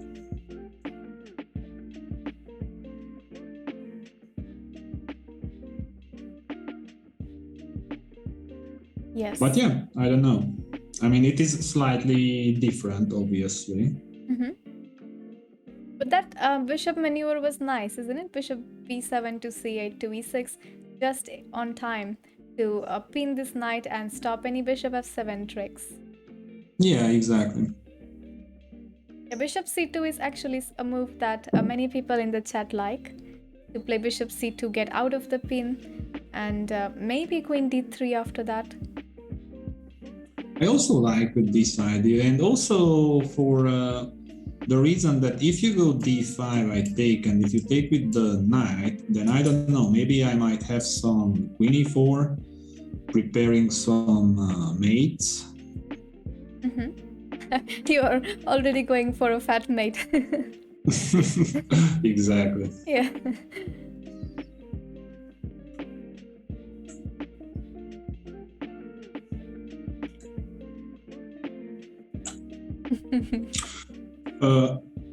And yeah, bishop c2, I don't know if you go c5, queen d3 only move. On the other hand, if you don't have a follow-up with d5, then this can be dangerous. Yes. So bishop c2. I mean, if I mean time to reroute this knight to b5 after c5, then white is looking good. Yes, so the major ideas for black right now are either to play d5 or to play c5, then followed by d5. So this d5 is the, you know, main break we have to always consider in every variation for white side. Yeah, exactly. And yeah, I consider that black is kind of forced to play that d5. That's why I was considering rook d1, but I don't know if it really stops d5 or not. Well, yeah, I mean, after rook d1, maybe I can start with queen b8 followed by d5. Yeah. Queen b8 is nice, getting out of the pin, also attacking the bishop there, and once again preparing d5. Yeah, I mean, this is a very good question. Are there any other ideas with black? Yeah, d5 seems to be the one which we are entirely focused on. So apart from d5 and c5, maybe queen b8 can be an idea for black, and get the queen to b7. Yeah, maybe but I don't get know. the queen to b7.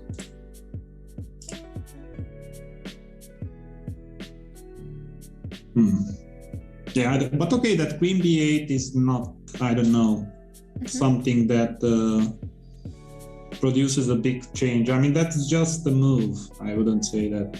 Yes. There is one like knight d7, maybe knight c5, but I would be a bit scared to get that knight out from there.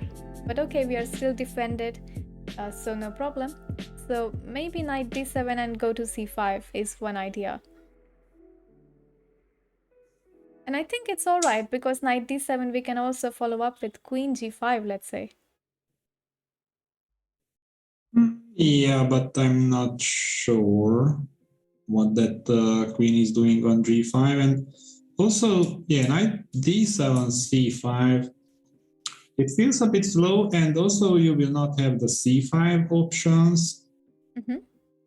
But I'm also considering knight e5, you know? So after knight d7, I'm also considering knight e5 and h3 is on the board here.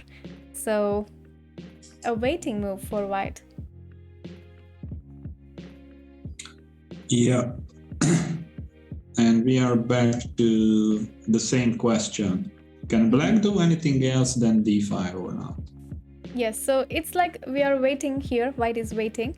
It's not passive. I won't say it's a passive move, but it's a waiting move and letting black decide what to do, you know? Sometimes you have to put the decision forward to your opponent.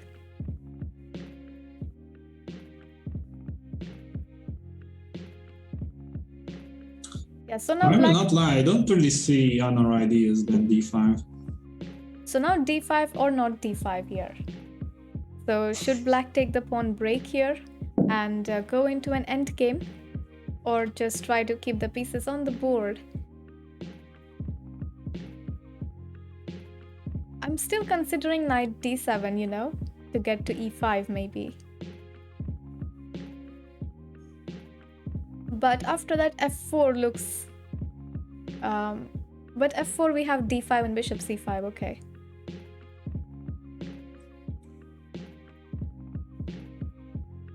So somehow I like knight d7 rank right now. I believe you that you like it, but okay, I guess well, it is not obvious that it is a threat or not. But if knight d7, we have to once again check if knight a5 works or not, because now we are taking the knight away from e4, you know, and no more knight e4 tricks. Yeah, so I don't know. I believe something like bishop c2 should be a move after knight d7. And yeah, now you probably cannot play knight c5 because I can simply take the pawn. And the knight e5, yeah, this is a good question. How is this pawn structure after I take on e5, you take, and I don't know, maybe just swap the queens. Actually, this is just losing the pawn for black. Yes. So after bishop c2, I mean knight d7, bishop c2. Bishop c2, how about queen g4 to maybe prepare knight e5? Queen g4. And now maybe finally we can go for rook e3, right? Yeah. So here we are looking at a move knight d7, then bishop c2, queen g5, and rook e3. But your rook on c1 is hanging, so I still have a move, right? That is correct. Maybe even go for d5 with some bishop c5 ideas.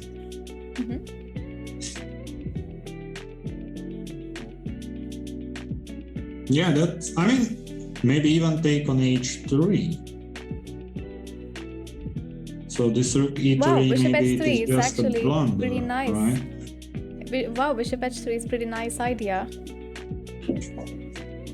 Guys, look at this line. So look at this beautiful tactic spotted by Trank. So we have knight d7, then a bishop c2, queen g5, rook e3, and then bishop takes h3. And the reason it works because if you take here, this hangs on c1. So getting tactical here. But okay, still I feel like this 97 is shaky a bit. I mean, that queen on g5, I don't feel like is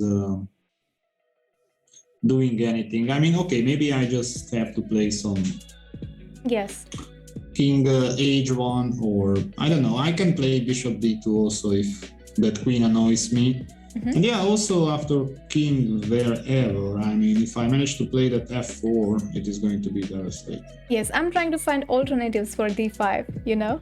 I know d5 is something like a very, you know, a strong idea. So I'm just trying to find a way around it to postpone it or find something else. I know. I mean, yeah. The problem with, I mean, I'm pretty sure that d5 should be fine. The problem with d5 is that yet again simplifies the position. I mean, I guess after d5 there are many drawish lines and options. Mm-hmm.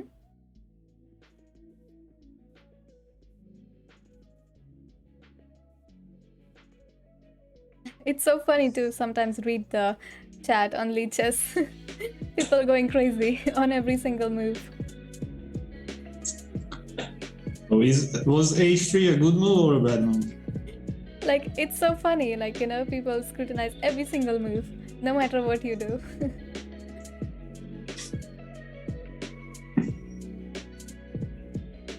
As we can say, online geniuses. Yeah, exactly. And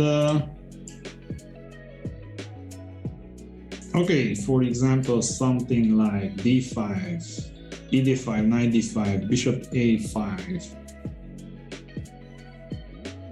What is going on there?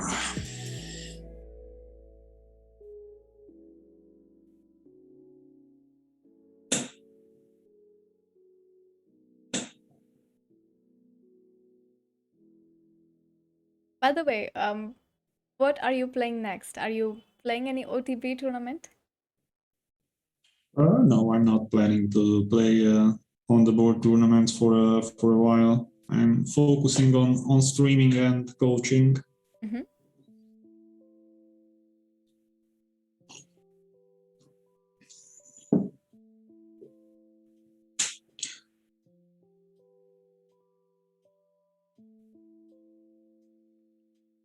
Oh wow! I got the message on on the chat, but it was different from earlier tries because you know there were messages that if you want to be famous, buy some followers. Mm-hmm. And Yeah. I got the message with the similar idea, but it was more fancier. I cannot read it because my moderators deleted it already, but it was funny. Yeah. People also get creative with spamming, you know? Exactly.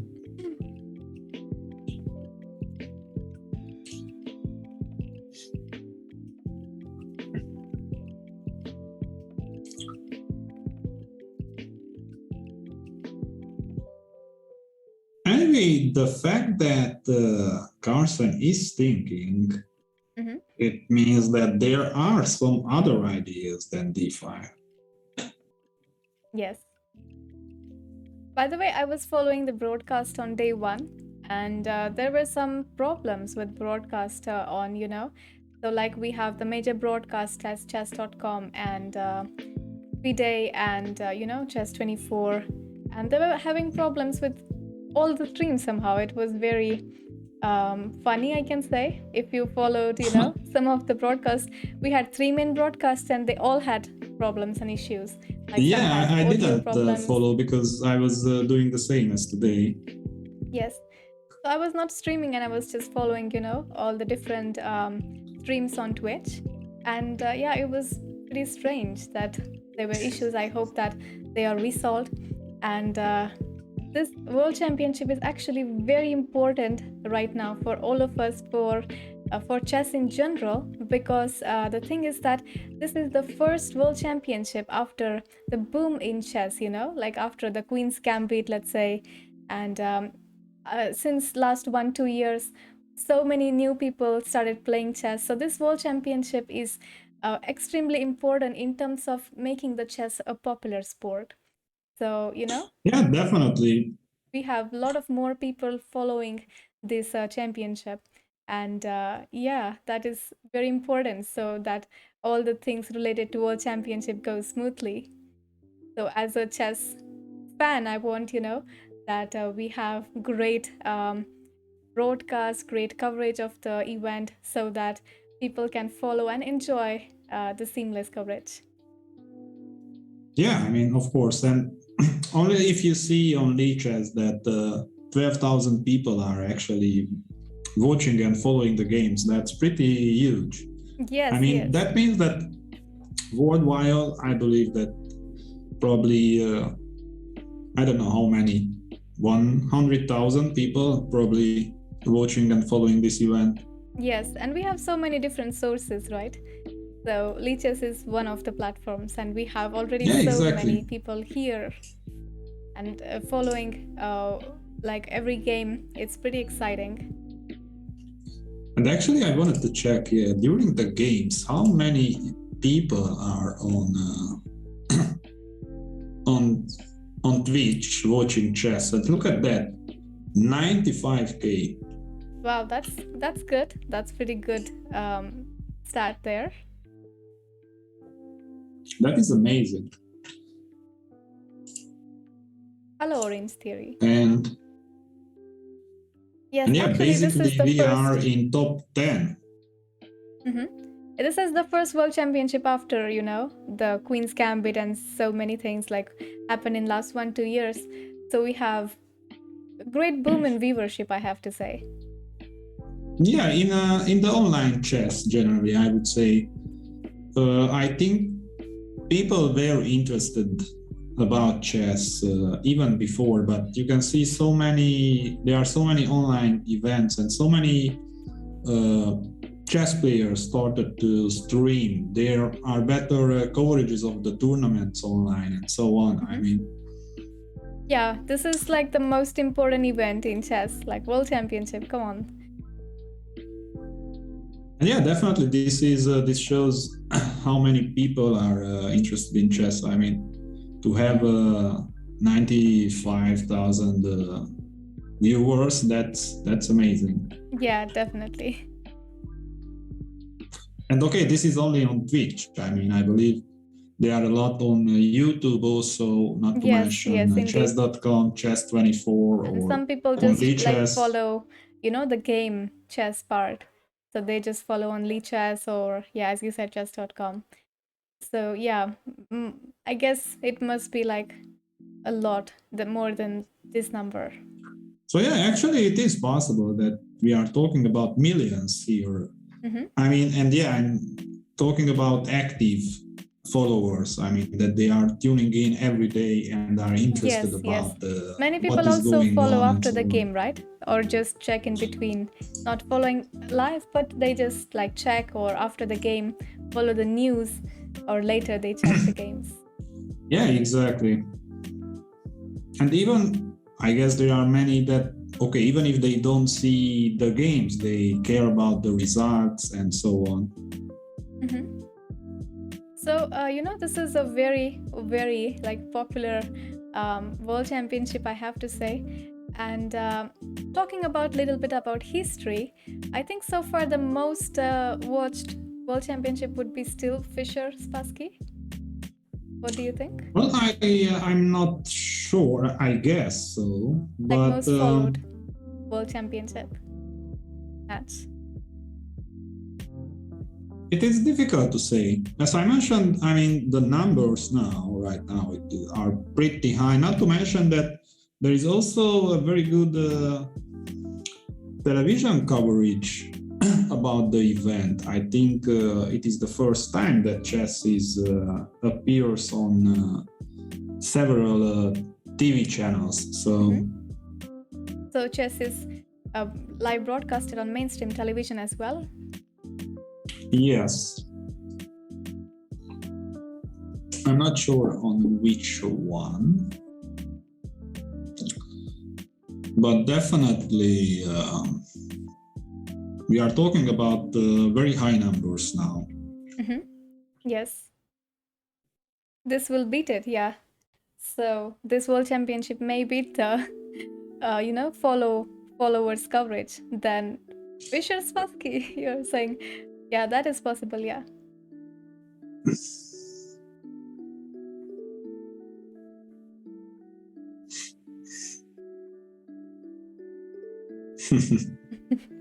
DTNR here says that these are my two favorite, loveliest chess streamers on any platform. Thank you so much, DTN, for tuning in. Yeah, very kind words. Thank you. Yeah, a lot of people were waiting for our collaboration, and it's good that we collaborated on this broadcast and this coverage. I'm actually very happy to be commenting with you today.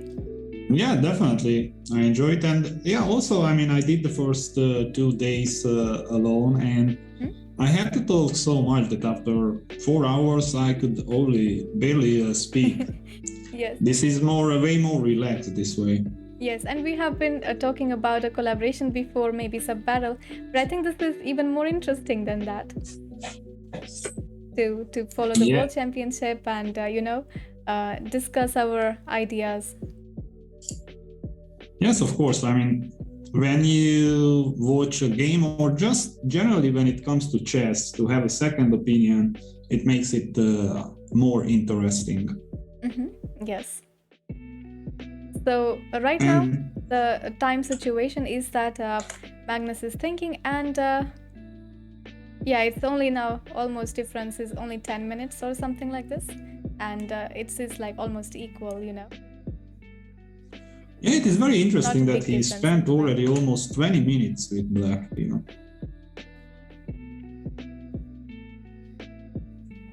So it's like, White was thinking before this move and thinking what to do, and it's like White just made a waiting move, and it's like, okay, you decide now what to do next. If you want to go for d5 or if you want to wait as well.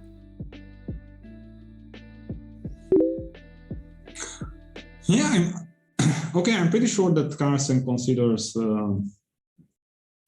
d5. I believe there is something with d5 that he doesn't like, and he is looking if he can improve the idea somehow. Yes, and in every variation we also always have to even consider that pawn on a5, which doesn't look a big deal now, but you have to always consider that White might go for a5 pawn. So yeah, it is a very good question. For example, if he goes for d5, ed5, knight d5, bishop a5, is he simply losing a pawn or not? Yeah. Wow, c6. It's a move we did not even consider at all, right? c6. Yes, we did not talk about this move. I wouldn't say that we did not consider it, because it is not a strange move in this position. Wow, c6. I mean, of course, in these kind of pawn structures, when we have e4, d6, we know that this d5 square is very important. And also, obviously, we were talking about the a5 pawn that is vulnerable. Now with c6, basically, we have extra support for d5 and also defending a5. Yes, by the way, c6, is it to enhance d5 or just to, support a5 and also maybe wait?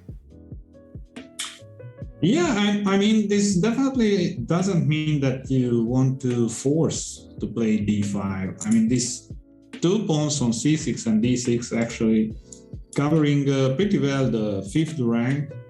That gives us a lot of squares and stability, so we still can combine d5 with c5 if necessary. Yes. So yeah, I'm not sure what is going on. I mean, maybe the follow-up, it is going to be some queen c7. Yeah, it's possible, yes. Or queen b8 also. Yeah, that is also possible. But yeah, probably d5 still should happen. On the other hand, yeah, of course, with the pawn on c6, d5 looks better. Hello, chess freaks. So maybe, yeah, so...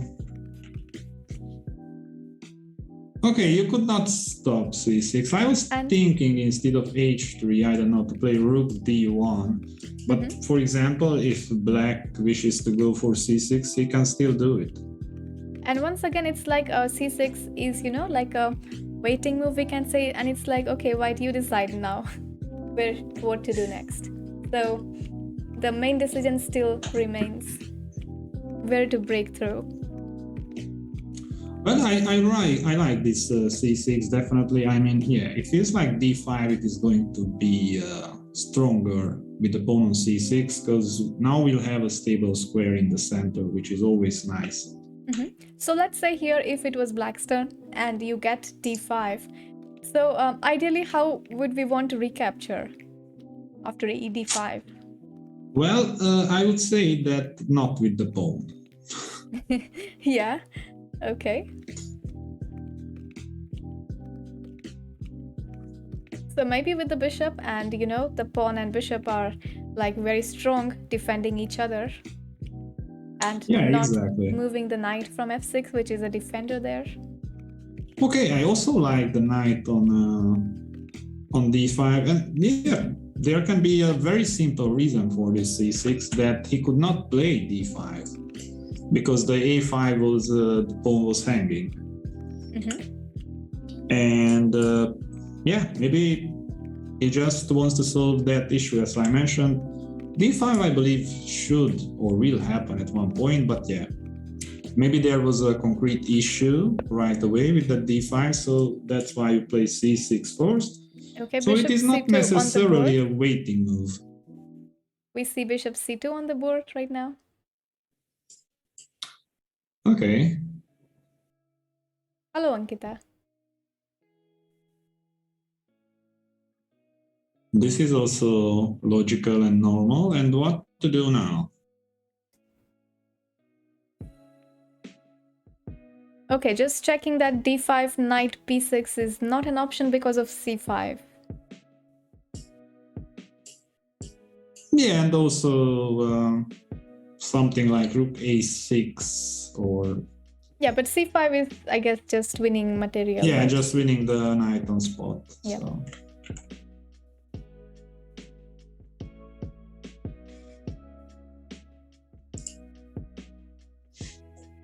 And also, I think after d5, if we consider, let's say, knight e5, still c5 is a pretty good option for black.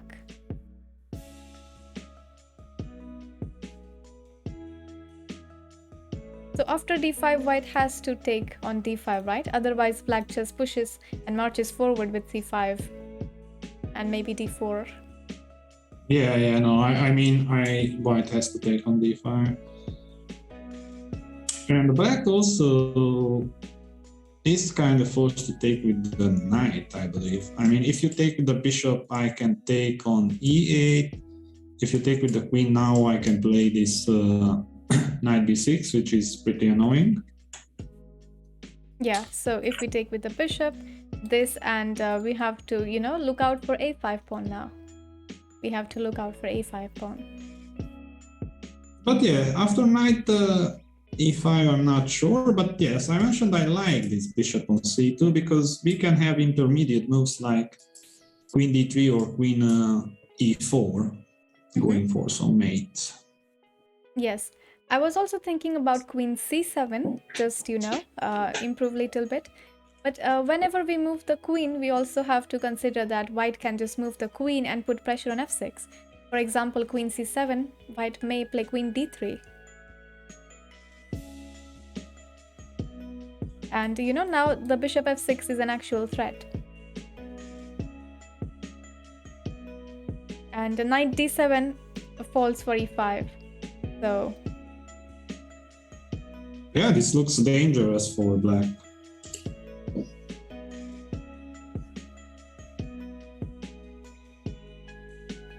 So now I think it is time to play d5. Otherwise, if we wait for long, then queen d3 is an option for white to, look out on the king side. Yeah, this d5 now, it really feels like forced. As I mentioned, I don't want to take with the pawn, but let's not exclude it completely. So what if I do take with the pawn? I mean, yeah, I don't really like to take with the pawn, but... it looks unnatural, right? Taking with the pawn. Well, it depends on the follow-up. I mean, if white can stabilize, yeah, it doesn't look good for black, but maybe I can do something really fast, like rook c8, bishop c5, maybe even manage to push d4 and... Yes. Then maybe it makes sense to take with the pawn. Yes, I'm also thinking about, after d5, let's say takes and bishop takes, if rook e8, if we can just give the a5 pawn for some compensation there. Queen Well, the e8 problem maybe. is that if you take with the queen on e8, I don't necessarily take on a5. I like this knight b6. 6 more, getting rid of the bishop pair, and that cannot be good for black. Somehow the rook seems like, pretty stuck with the defense of a5 for some time. And somehow, even though d5 looks logical, it is like helping wide open up the bishops, who are just placed, perfect for now on c3 and c2. I mean, yeah, this is a good question. For example, d5, e5, knight d5. Is there something concrete? Mm-hmm. I mean, what if I go queen e4? And if you go g6?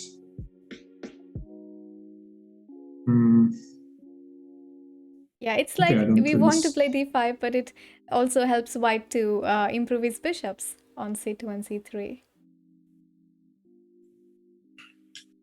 Yeah, but also, I mean, if one of the bishops falls, then black should be fine.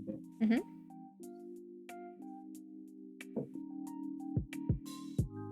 I think even though the position is still equal, maybe a little bit easier to play from white at this moment. Well, it looks very solid for white. Yeah, I would say that it looks like risk-free for white at the moment, and a bit risky with black. So I guess you're right.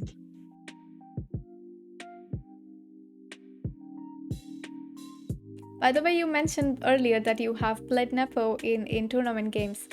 What about Carlsen? Have you faced Carlsen in games? Yeah, I did play against Carlsen also, but he was very, very young. I mean, it was like 20 years ago. How old was he 20 years ago? I think right now he's around 30 years old, Carlsen. No, I think he's a bit more. But yeah, I guess we should know how old they are, right? Yeah, I read know that Carlsen is 30 age. years old and Nepo is 31 years. So yeah, it was, I don't know, he was something like 12 or 13, something like that. I'm not sure. I'm really not sure. But yeah, the point is that he was very young, so it doesn't really matter. Yes. Anyway, I do remember that I was very annoyed after we made the draw because, yeah, he was still not that strong. Yes. And yeah, I was already a grandmaster. Yeah, like okay, people say that Carlsen... I played against him 18 years ago. So he was, 12 or 13. Who? Nepo? No, Carlsen. Okay. Yeah, Lake District actually put his birth date, 30 November 1990. 30 November, that is his birthday coming up during the World Championship match. Today is 28, so tomorrow will be rest day. So game 4 will be his birthday. So how will he celebrate his birthday? That's a good question. Yeah, he will be white on that day. D5, yes, there we go. D5 on the board right now. Finally. Yes. So as we were expecting D5, here we are. And again, a lot of options here for white side. And the main question remains here still is that how to recapture from black side. So, take on D5. First of all, how to take on D5? You can take with knight or bishop. And not to exclude, taking with the pawn as well. And after that, taking on E8. Once again, we have to think which way to take. Or maybe even with the queen. Even with the queen, yeah. It's interesting. And I'm thinking about if you take on D5, with the idea of capturing on a5 after that. I can take with the pawn on d5. Mm-hmm. And after you take on a5 with the knight, maybe I have some d4. You have to play bishop d2. Okay, one second. Is it after e d5, queen d5? Yeah. Okay, then? And queen d5, queen d5. Mm-hmm. Knight d5, and now, maybe? Yeah, knight or pawn, I'm not sure. Knight d5, and then bishop takes a5. Knight f4.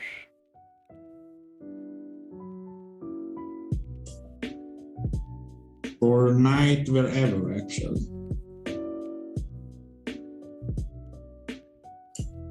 Maybe on f6 actually it's better, so the rook is protected on e8. Mm-hmm. And now whatever white does, we just take on c4 and a5. Okay, I have just an interesting idea. So what about e5 here, maybe? Can white play e5? And then, takes and take and try to disrupt the pawn structure a bit. Interesting.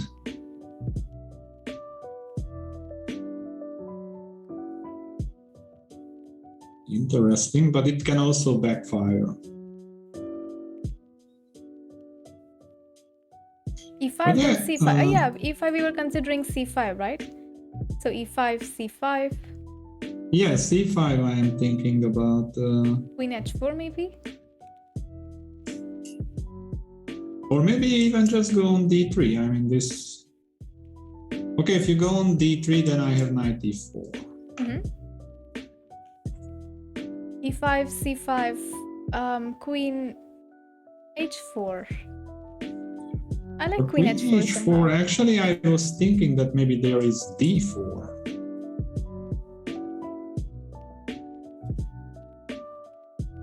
But yeah, this is pretty wild now. Yeah.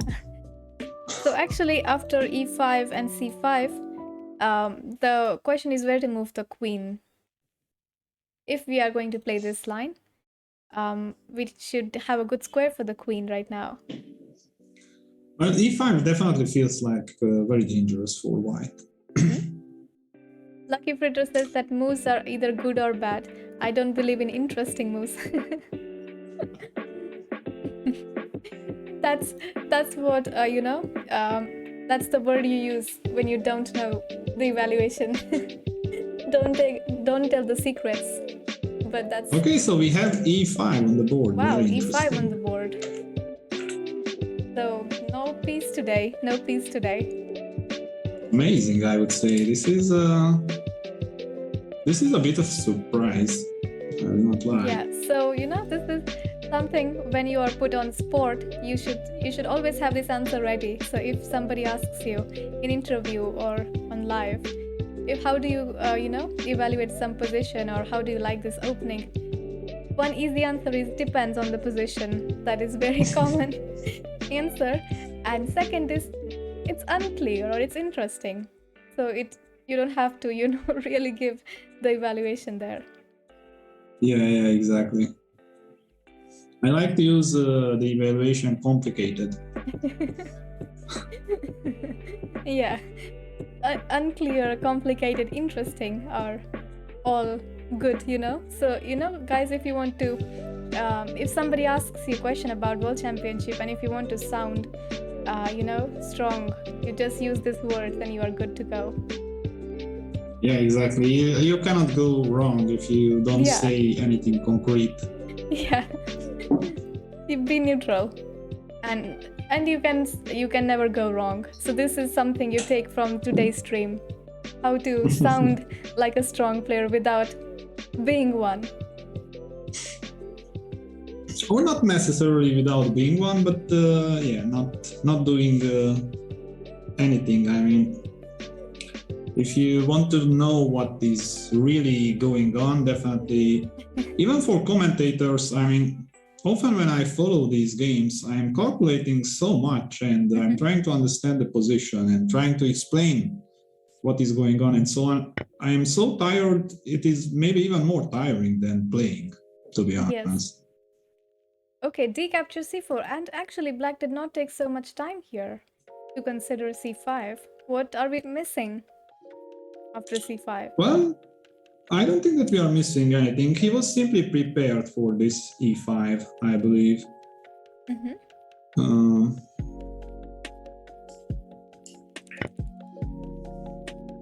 Okay, queen d8. And once again now it's like we are going into endgame, and yeah, it's actually equal endgame, and black structure is a bit bad here, right? With c4 and c6. Well, equal material-wise, I guess. Yeah, equal material. Because yeah, the position, I'm really not sure. I mean, it feels like black can be in You know, trouble. I somehow like the move bishop b4 for black later. Like I also like the idea. I mean, so we could. If you take, then we solve the problem of the a pawn, and if you don't, then we can trade and maybe go with rook d2 and try to use the second rank. Yeah, exactly.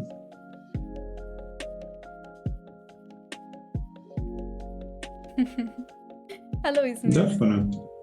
Definitely interesting, this bishop b4, but yeah, for example, I don't know, white maybe can go for something simple like rook d1 or rook e2.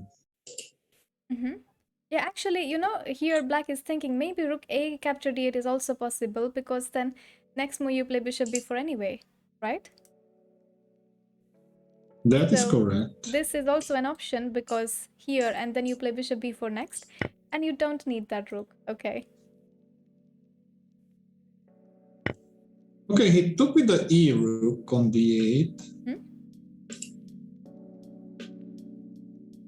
Now this is tough. I'm expecting bishop b4 right now. Of course, taking is not so good. Yeah, bishop b4 on the board. But what if okay, so bishop b4 is on the board, but actually I think taking, yeah, okay, if you take, that is dangerous, yeah, because rook e3, rook g3, that's a very serious threat. Yes, and even b3 and then a4 will be a weakness, right? Yeah. Okay, so bishop on... b4 is natural. After f takes on g7, yes. Maybe we don't take immediately on c3.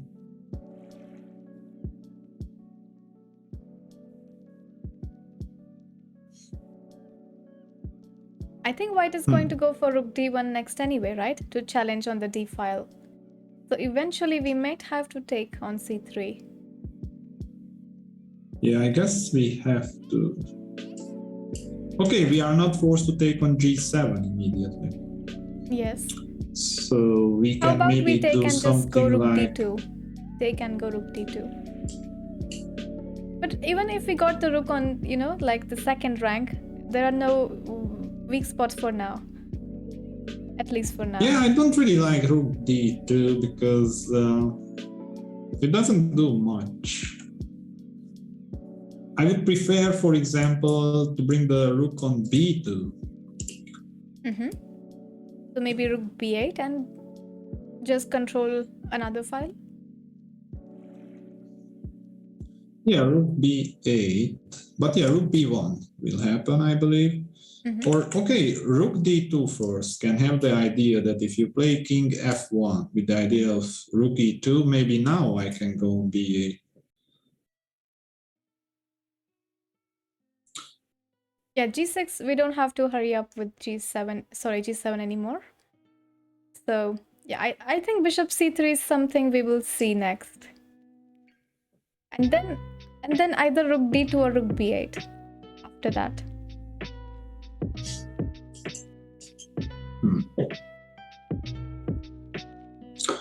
Definitely very good chances.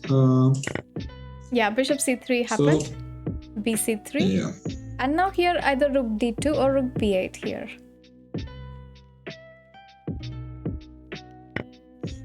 King g7. All right, just taking the pawn on g7. But somehow I like rook b8 more. Your suggestion. Well, the point is that there is no really useful move for white now. I mean, king f1 probably is useful. The problem is that if you go rook b8, then I can go rook b1. And your rooks are kind of stuck now. And if you take on b1, I take with the rook. After rook d2, I can probably just play rook c1 and bring the king to e1, getting rid of that rook. Yes. Even though black has, a bad pawn structure, black does have some activity right now. So rook is controlling one file. Second rook will join in. And yeah, I think black is okay, even with this pawn structure. Also, with the rook b8, maybe there was a concrete issue, something like rook e5. Yes, I was just thinking about rook e5. Maybe rook d5 after that? Yeah, probably rook d5 or bishop d5. Okay, maybe rook b2 is also possible, right? Rook b2 and then rook d2 also a very strong idea. Yeah, actually, yes, I agree. Yeah, it is a bit strange that he took on g7 immediately. Yes, even I found it a bit strange because there was no rush to take on g7.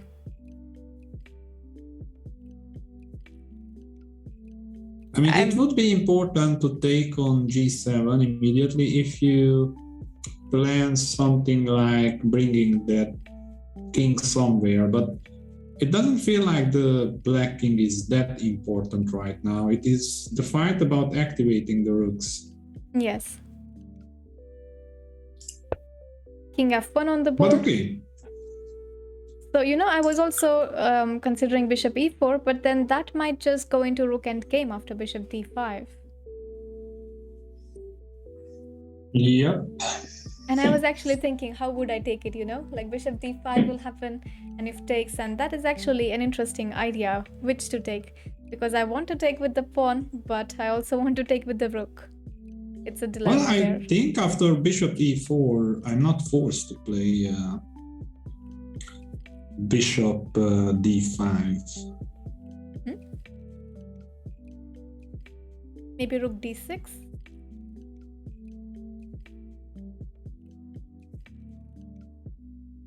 Yeah, rook d6 is an option. However, I'm not a fan of that because that allows rook b1, rook b6.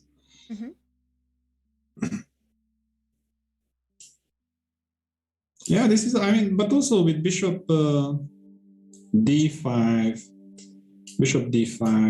take with the pawn. Yeah, actually, I think black is in time to have everything under control. I mean, if white manages something like rook on d4 and rook on b5, black would be in trouble, but yes. I think black will manage to control the b file or play d4. Yes, I'm also expecting next move will be either rook a b8 or rook d2, either one of these. Rook d2 doesn't really make sense because after rook e2, what do you do? Rook b8 looks, something natural because we are controlling one file and we are also planning to go rook b2 and then follow with rook d2. And rook on b2 might even create some threats, maybe go after the a4 pawn as well. Yeah, but okay, if you go rook a b8, I guess I have to go rook b1, right? Okay, can I go a bit crazy with a move like rook b3 after rook b1? But maybe you can just take on b3 and take on e6 as well. Rook b3, wow. Just trying to, think about new ideas here. Yeah, well, it is nice. But yeah, as you mentioned, probably this is the most simple. Just take on b3 and d6. Yes. So I was thinking about this. But easiest way is that white will just take this and take this. And white is actually a pawn up that line. Yeah. hello Soren. Soren in the chat. Good to have you. But yeah, Just interesting. suggested another idea, that is rook d3. This looks interesting, right? Rook d3. Yeah, definitely. I mean, after you mentioned rook d3, I started to think about rook d3 also. Yes. But now here, do we have enough compensation? That's the question. And the problem here is that since we are giving an exchange completely without even one pawn, we always have to consider that white can give it back, rook e6. You know? And yeah, that is correct. But yeah, I don't know. This rook d3, it looks like interesting.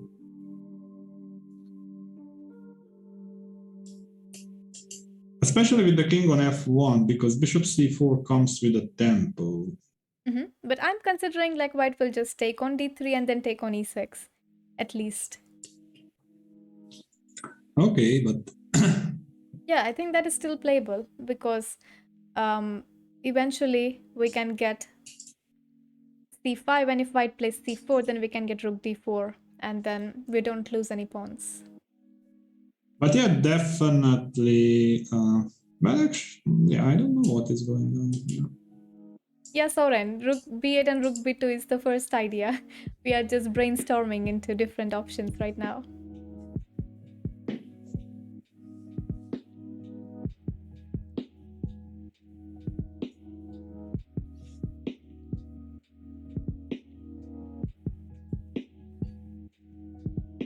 Okay, I don't think that we will see rook d3. Yeah, it's very risky somehow. It's very risky, right? Rook d3. Yeah. But it is interesting. Soren says that with rook d3 you will change the result, but against yourself. Yeah, if we had at least one more pawn, then it is much more, tempting. But anyway, I consider this endgame can be very tricky in a way, because you would consider that white is better, right? Yes. I mean, rook that's the b8 first on the impression. board there. Yeah, that is actually pretty good observation, Akshay. Like the evaluation bar is equal throughout the first two games, and as well this one. For rook e5, we were thinking about rook b2, and if you can't take on a5 because of rook d2 next. Yeah, exactly. No, I don't think that you can allow rook b2. That rook on b2 is way too annoying. And here, if we capture, white will, if rook b1, white will take rook b1, and after rook d2, I think rook b2 saves everything. No, but there is bishop yeah, f5. so of course rook b1, it was played immediately. Yeah, okay, king f6.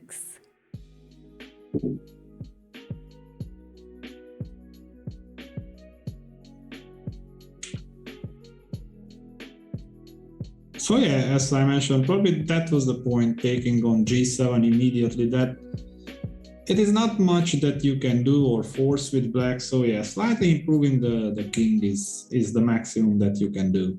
Yeah. Looks pretty equal so far, and might be drawish outcome today as well. Yeah, very good chance for a draw. I'm just trying to, I don't know, to see if but can black they will win play this somehow. till the end, I think, because the thing is that even yesterday, when the position was like rook end came 3 versus 2, they played till the end, right? Yeah. That was funny.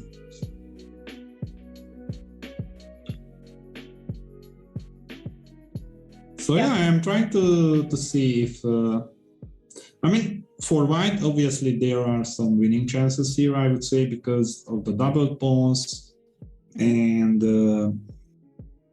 I'm considering king e2 next, just to stop rook d2 for now and improving the king, and the king will look nice on e3 on a dark square. Well, I think the first question we have to ask you, what happens if we get rid of the brooks? all of them. Okay, so rook How is b8 the and bishop followed by rook endgame? b1. Oh, that's what is happening. That's what is happening here.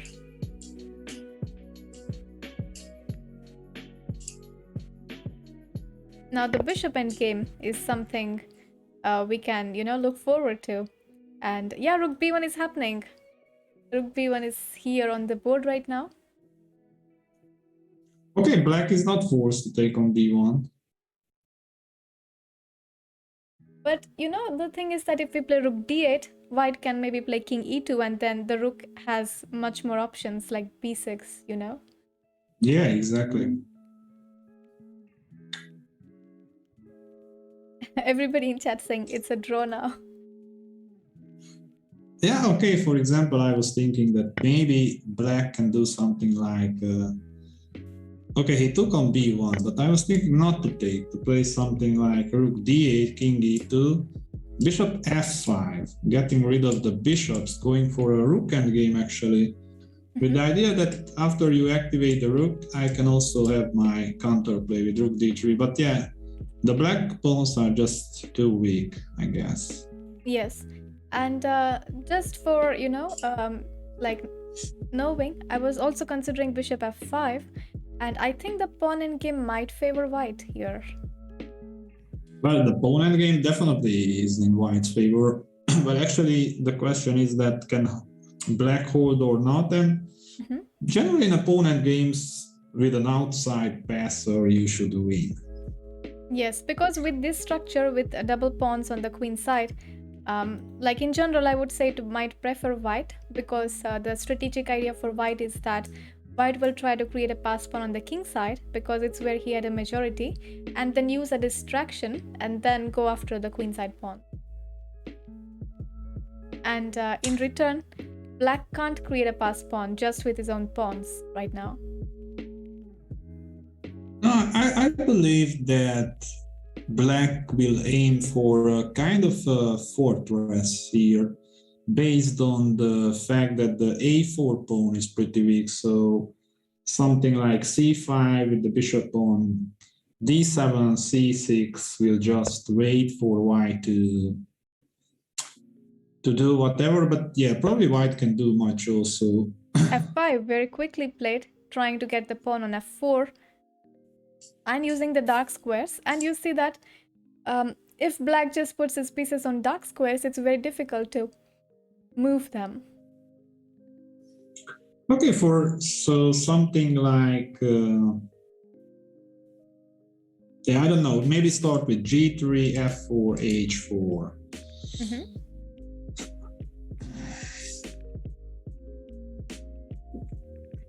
f5 but yeah, for example, a nice move, right, to get on f4, because if white had just got his king on e3, then it would be a little bit more difficult to hold.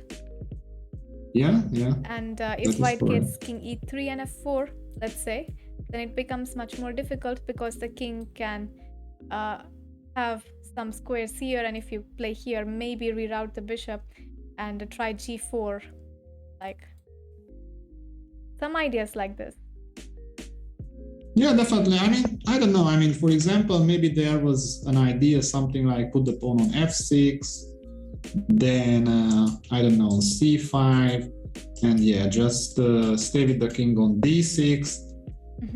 And okay, this would actually allow some g4, g5 idea, right? And yeah, if white can create an outside passer, that is an issue. So you want to keep your king's activity, and that f5, f4, it helps. Yes, and here it's a good idea to place your pawns on the dark squares, because we are in a same color bishop endgame, so it would be a good idea to keep your pawns on dark squares. For example, white can play f3, but in general, we should avoid putting our pawns on the same squares. Okay, in this case, it's still fine because there is no way you can really go after the g2 pawn, you know? I was thinking about some funny ideas that if you play something like f3, if black manages to put the pawn on h4, maybe he can sacrifice the bishop and go for a draw even with a bishop down. But okay, probably the c4 pawn will fall and it doesn't work. c5. Yeah, if it was, I guess, white pawn on c4 and black pawn on c5, maybe it works. Well, then, even so, I mean, then the white king can enter. Yeah, e4 it might be a way to get in.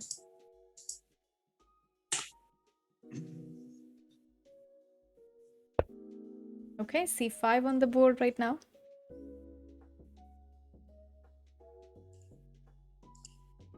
Yeah, of course, I think, this c5 is very natural. Black will try to play, bishop d7 just to tie the bishop up, and then play h5, h4, and that is the most black can make progress in this. Very interesting that white is repeating the moves.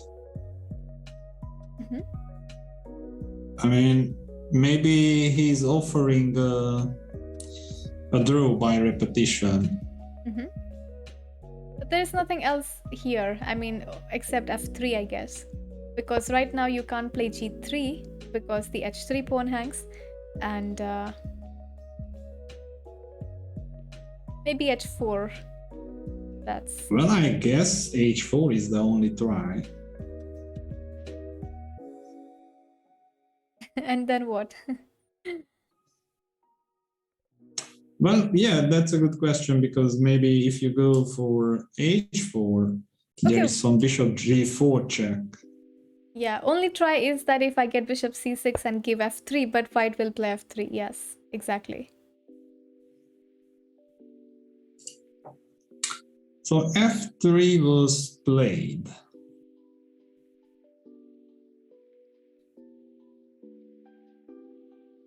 Yes, and there is no way you can make progress now, because even if you go to h4, just king f2, and this is going to be a draw.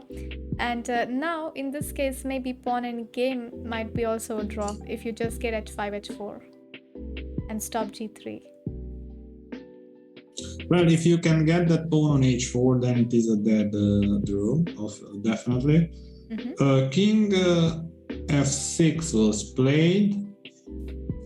So what happens if I go for this h4, king f2, g3? Or I don't know, g4.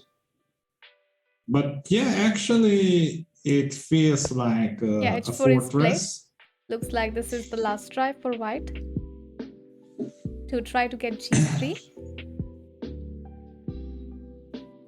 But yeah, the point is that, yeah, king e5. So when you will play g3, I keep my king on e5. After you play g4, I bring the king back to f6. And then you will have no options to improve anymore. That's a good point. Like, even if you get this, there is no way you can break through, which is important in this position.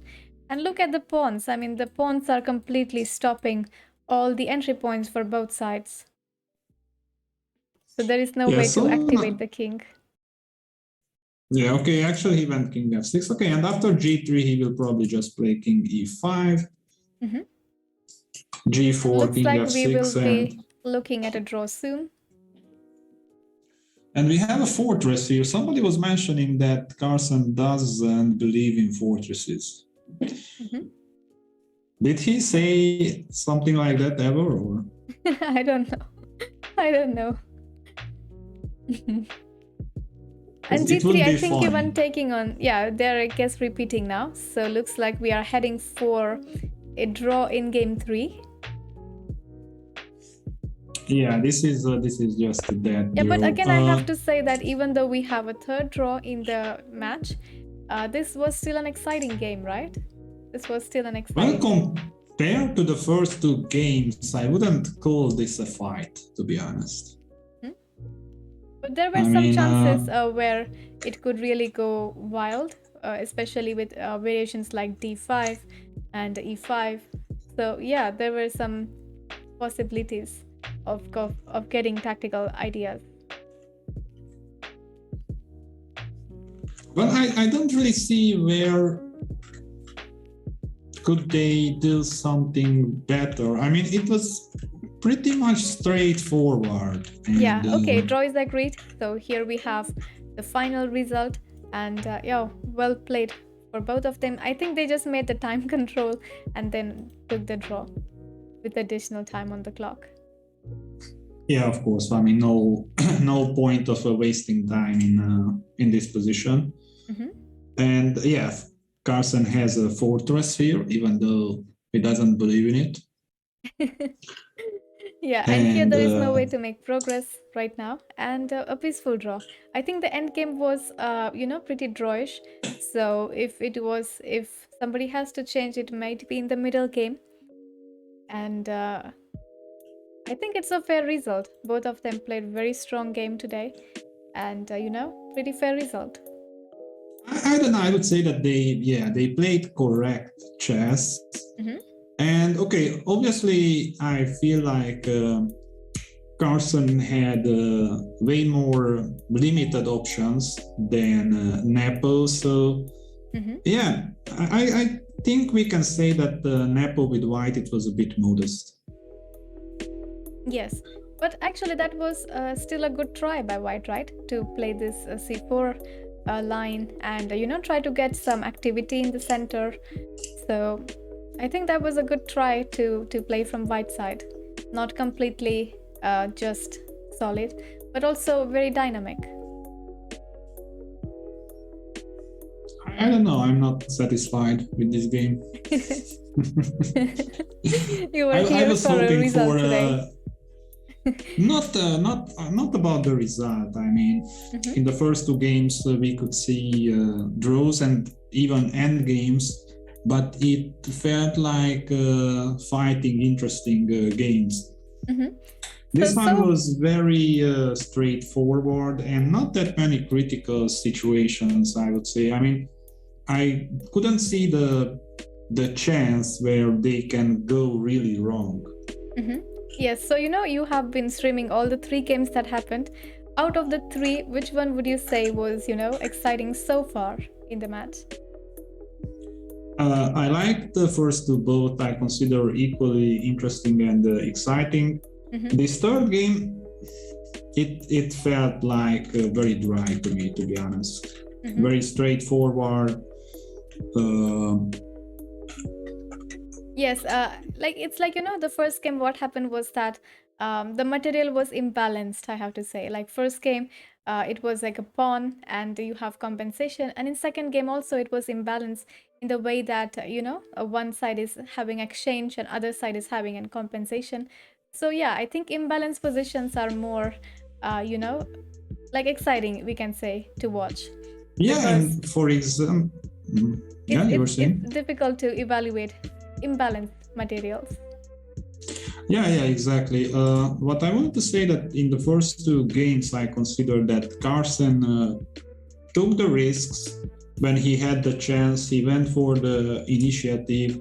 In this game, it felt like white is slightly better after the opening. He has some chances to create some complications or whatever, and Mm-hmm. he Yeah, I think really maybe didn't also the do anything. tournament situation also dictates a little bit that we are on third game just before the rest day. So sometimes it's a good idea to have a peaceful game and then get rest and get ready for the next one. Especially Magnus playing from the black side might think such way. I mean, okay, I'm not saying that Nepo did anything wrong. I'm just saying that, yeah, it was definitely not interesting as the first two games. But also there is this psychological part that before the free day, you don't want to go really crazy. Mm-hmm. Yes. Because if you lose and you cannot play the next day, that is very annoying. Yes. You can get tilted. So on the board version of tilt. So guys, let me remind you that tomorrow will be a rest day for the World Championship match, and there will not be a game tomorrow. So next game, game 4, will be seen on a Tuesday at the same time. And also it will be Carlsen's birthday on that day. So let's see what happens there. And I think Carlsen will be playing white. And any predictions for that game? Any opening predictions for that game? Very good question. Very good question. Opening wise and result wise also. And also it is interesting that it affects him, that is his birthday or not. I mean, affects that might be a rare situation, right? That might be a rare situation in World Championship match that one of the players has their birthday, and how will it affect them? That's a very rare situation. Yeah. Yeah. I mean, he wants to celebrate with a victory or not. Yeah, I think first move, my prediction will be again d4 for first move. What about you? Well, even though I know that there is a very high chance, I would prefer not to see what happened today. And this is what I was actually afraid of. I mentioned this even in the first day, that they might try to force some openings, some lines, and slightly improving every day something. And this would make this event pretty boring. So I really hope that they will be more creative and try out different openings, not just fixating on the same stuff and trying to come up with some small improvements. This is what happened in game 1 and game 3, right? So we have a repetition of the royal epis, but okay, they changed inside the variations and changed inside, but not the entire line. So it is possible that we might even see Catalan again, and some variation inside the Catalan, but repetition of Catalan. Yeah, I don't know. I just hope that they try out some. I mean, I would really like to see something different every day, and yeah, to see repeating the same opening, that's the worst case scenario for me as someone who would like to see some interesting chess. Mm-hmm. Yes. But yeah, that's a very high chance, I believe. Levente says, let's see King's Gambit. Yeah, Levente always wants King's Gambit, no matter which game or tournament. Yeah, I can understand. I mean, that would definitely be interesting. Yes. Actually, Magnus is known for, creative opening like ideas as well. So maybe we can see something different. Yeah, I don't know. Well. So, yeah, for today. Yeah, continue. Yeah, so for today we had repetition, and I guess it's time for me to wrap up for today's coverage. Will you be streaming, and will you be continue streaming? I don't think so, to be honest, because yeah, the game is over, and also I'm a bit sad about not having the chance to see some real action. Yeah, that is true. So guys, with this we will be ending our coverage for today, and it was actually even though the game was a bit slow, I have to say I really enjoyed commenting with you, and I also really enjoyed the analysis, and I hope that chat also enjoyed going through the moves that we did today without just depending on the engines, but also learning on the path and understanding the nuances of the position. Yeah, the same here. I really enjoyed this co-work and co-streaming, and yeah, definitely makes it Ryan Blunder 70 cheered. X100. Thanks for the great coverage from both of Rucha and Levente today. Yeah, I don't know. Have a good day all. Want to rate someone? Yeah, let's rate, and we will stop here for today. Because I don't really have an idea. Maybe you have. Yeah, and thanks for joining today. We really enjoyed.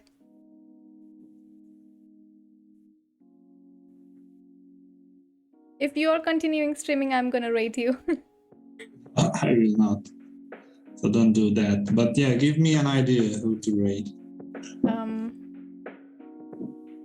Guys, whom shall we rate? I guess so many streamers are ending their stream just after this game. So there were many streamers before, but now very few. Okay, I will let you decide. I will let you or your chat decide, and I will follow you.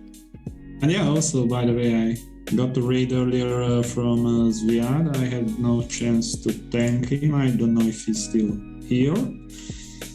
Nevertheless, yeah, I guess most of the streamers ending their stream now that the game is over. Yes.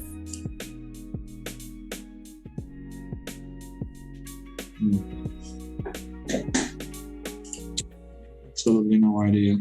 You should not end the stream so I can raid you.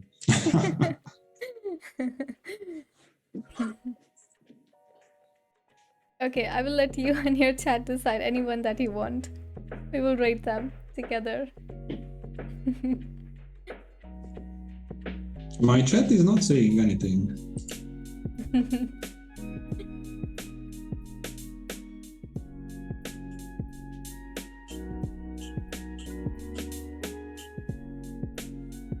So many slackers. So the games are over and they lost the interest. Yeah, everybody stopped streaming. There were so many before. Okay, we have Photo Chess, Chess Heroes, Anna Maya.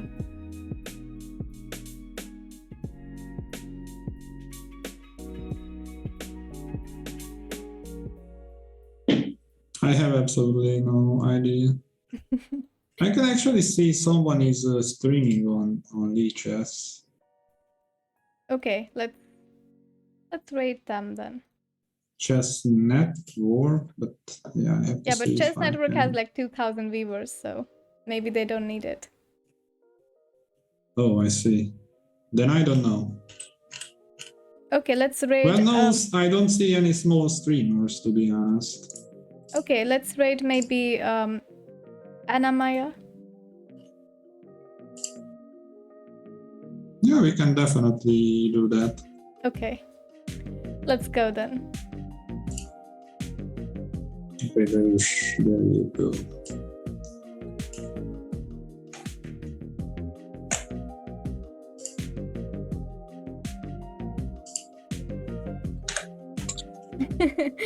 Devil, you're so funny. Okay, I have. So yeah, thanks all again for watching, and yeah, thank you, Rucha, for joining the stream and for the co-stream. It was really fun. Yeah, see you next time. Have a good day. Yeah, bye. Bye.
Well, he still does now and then, but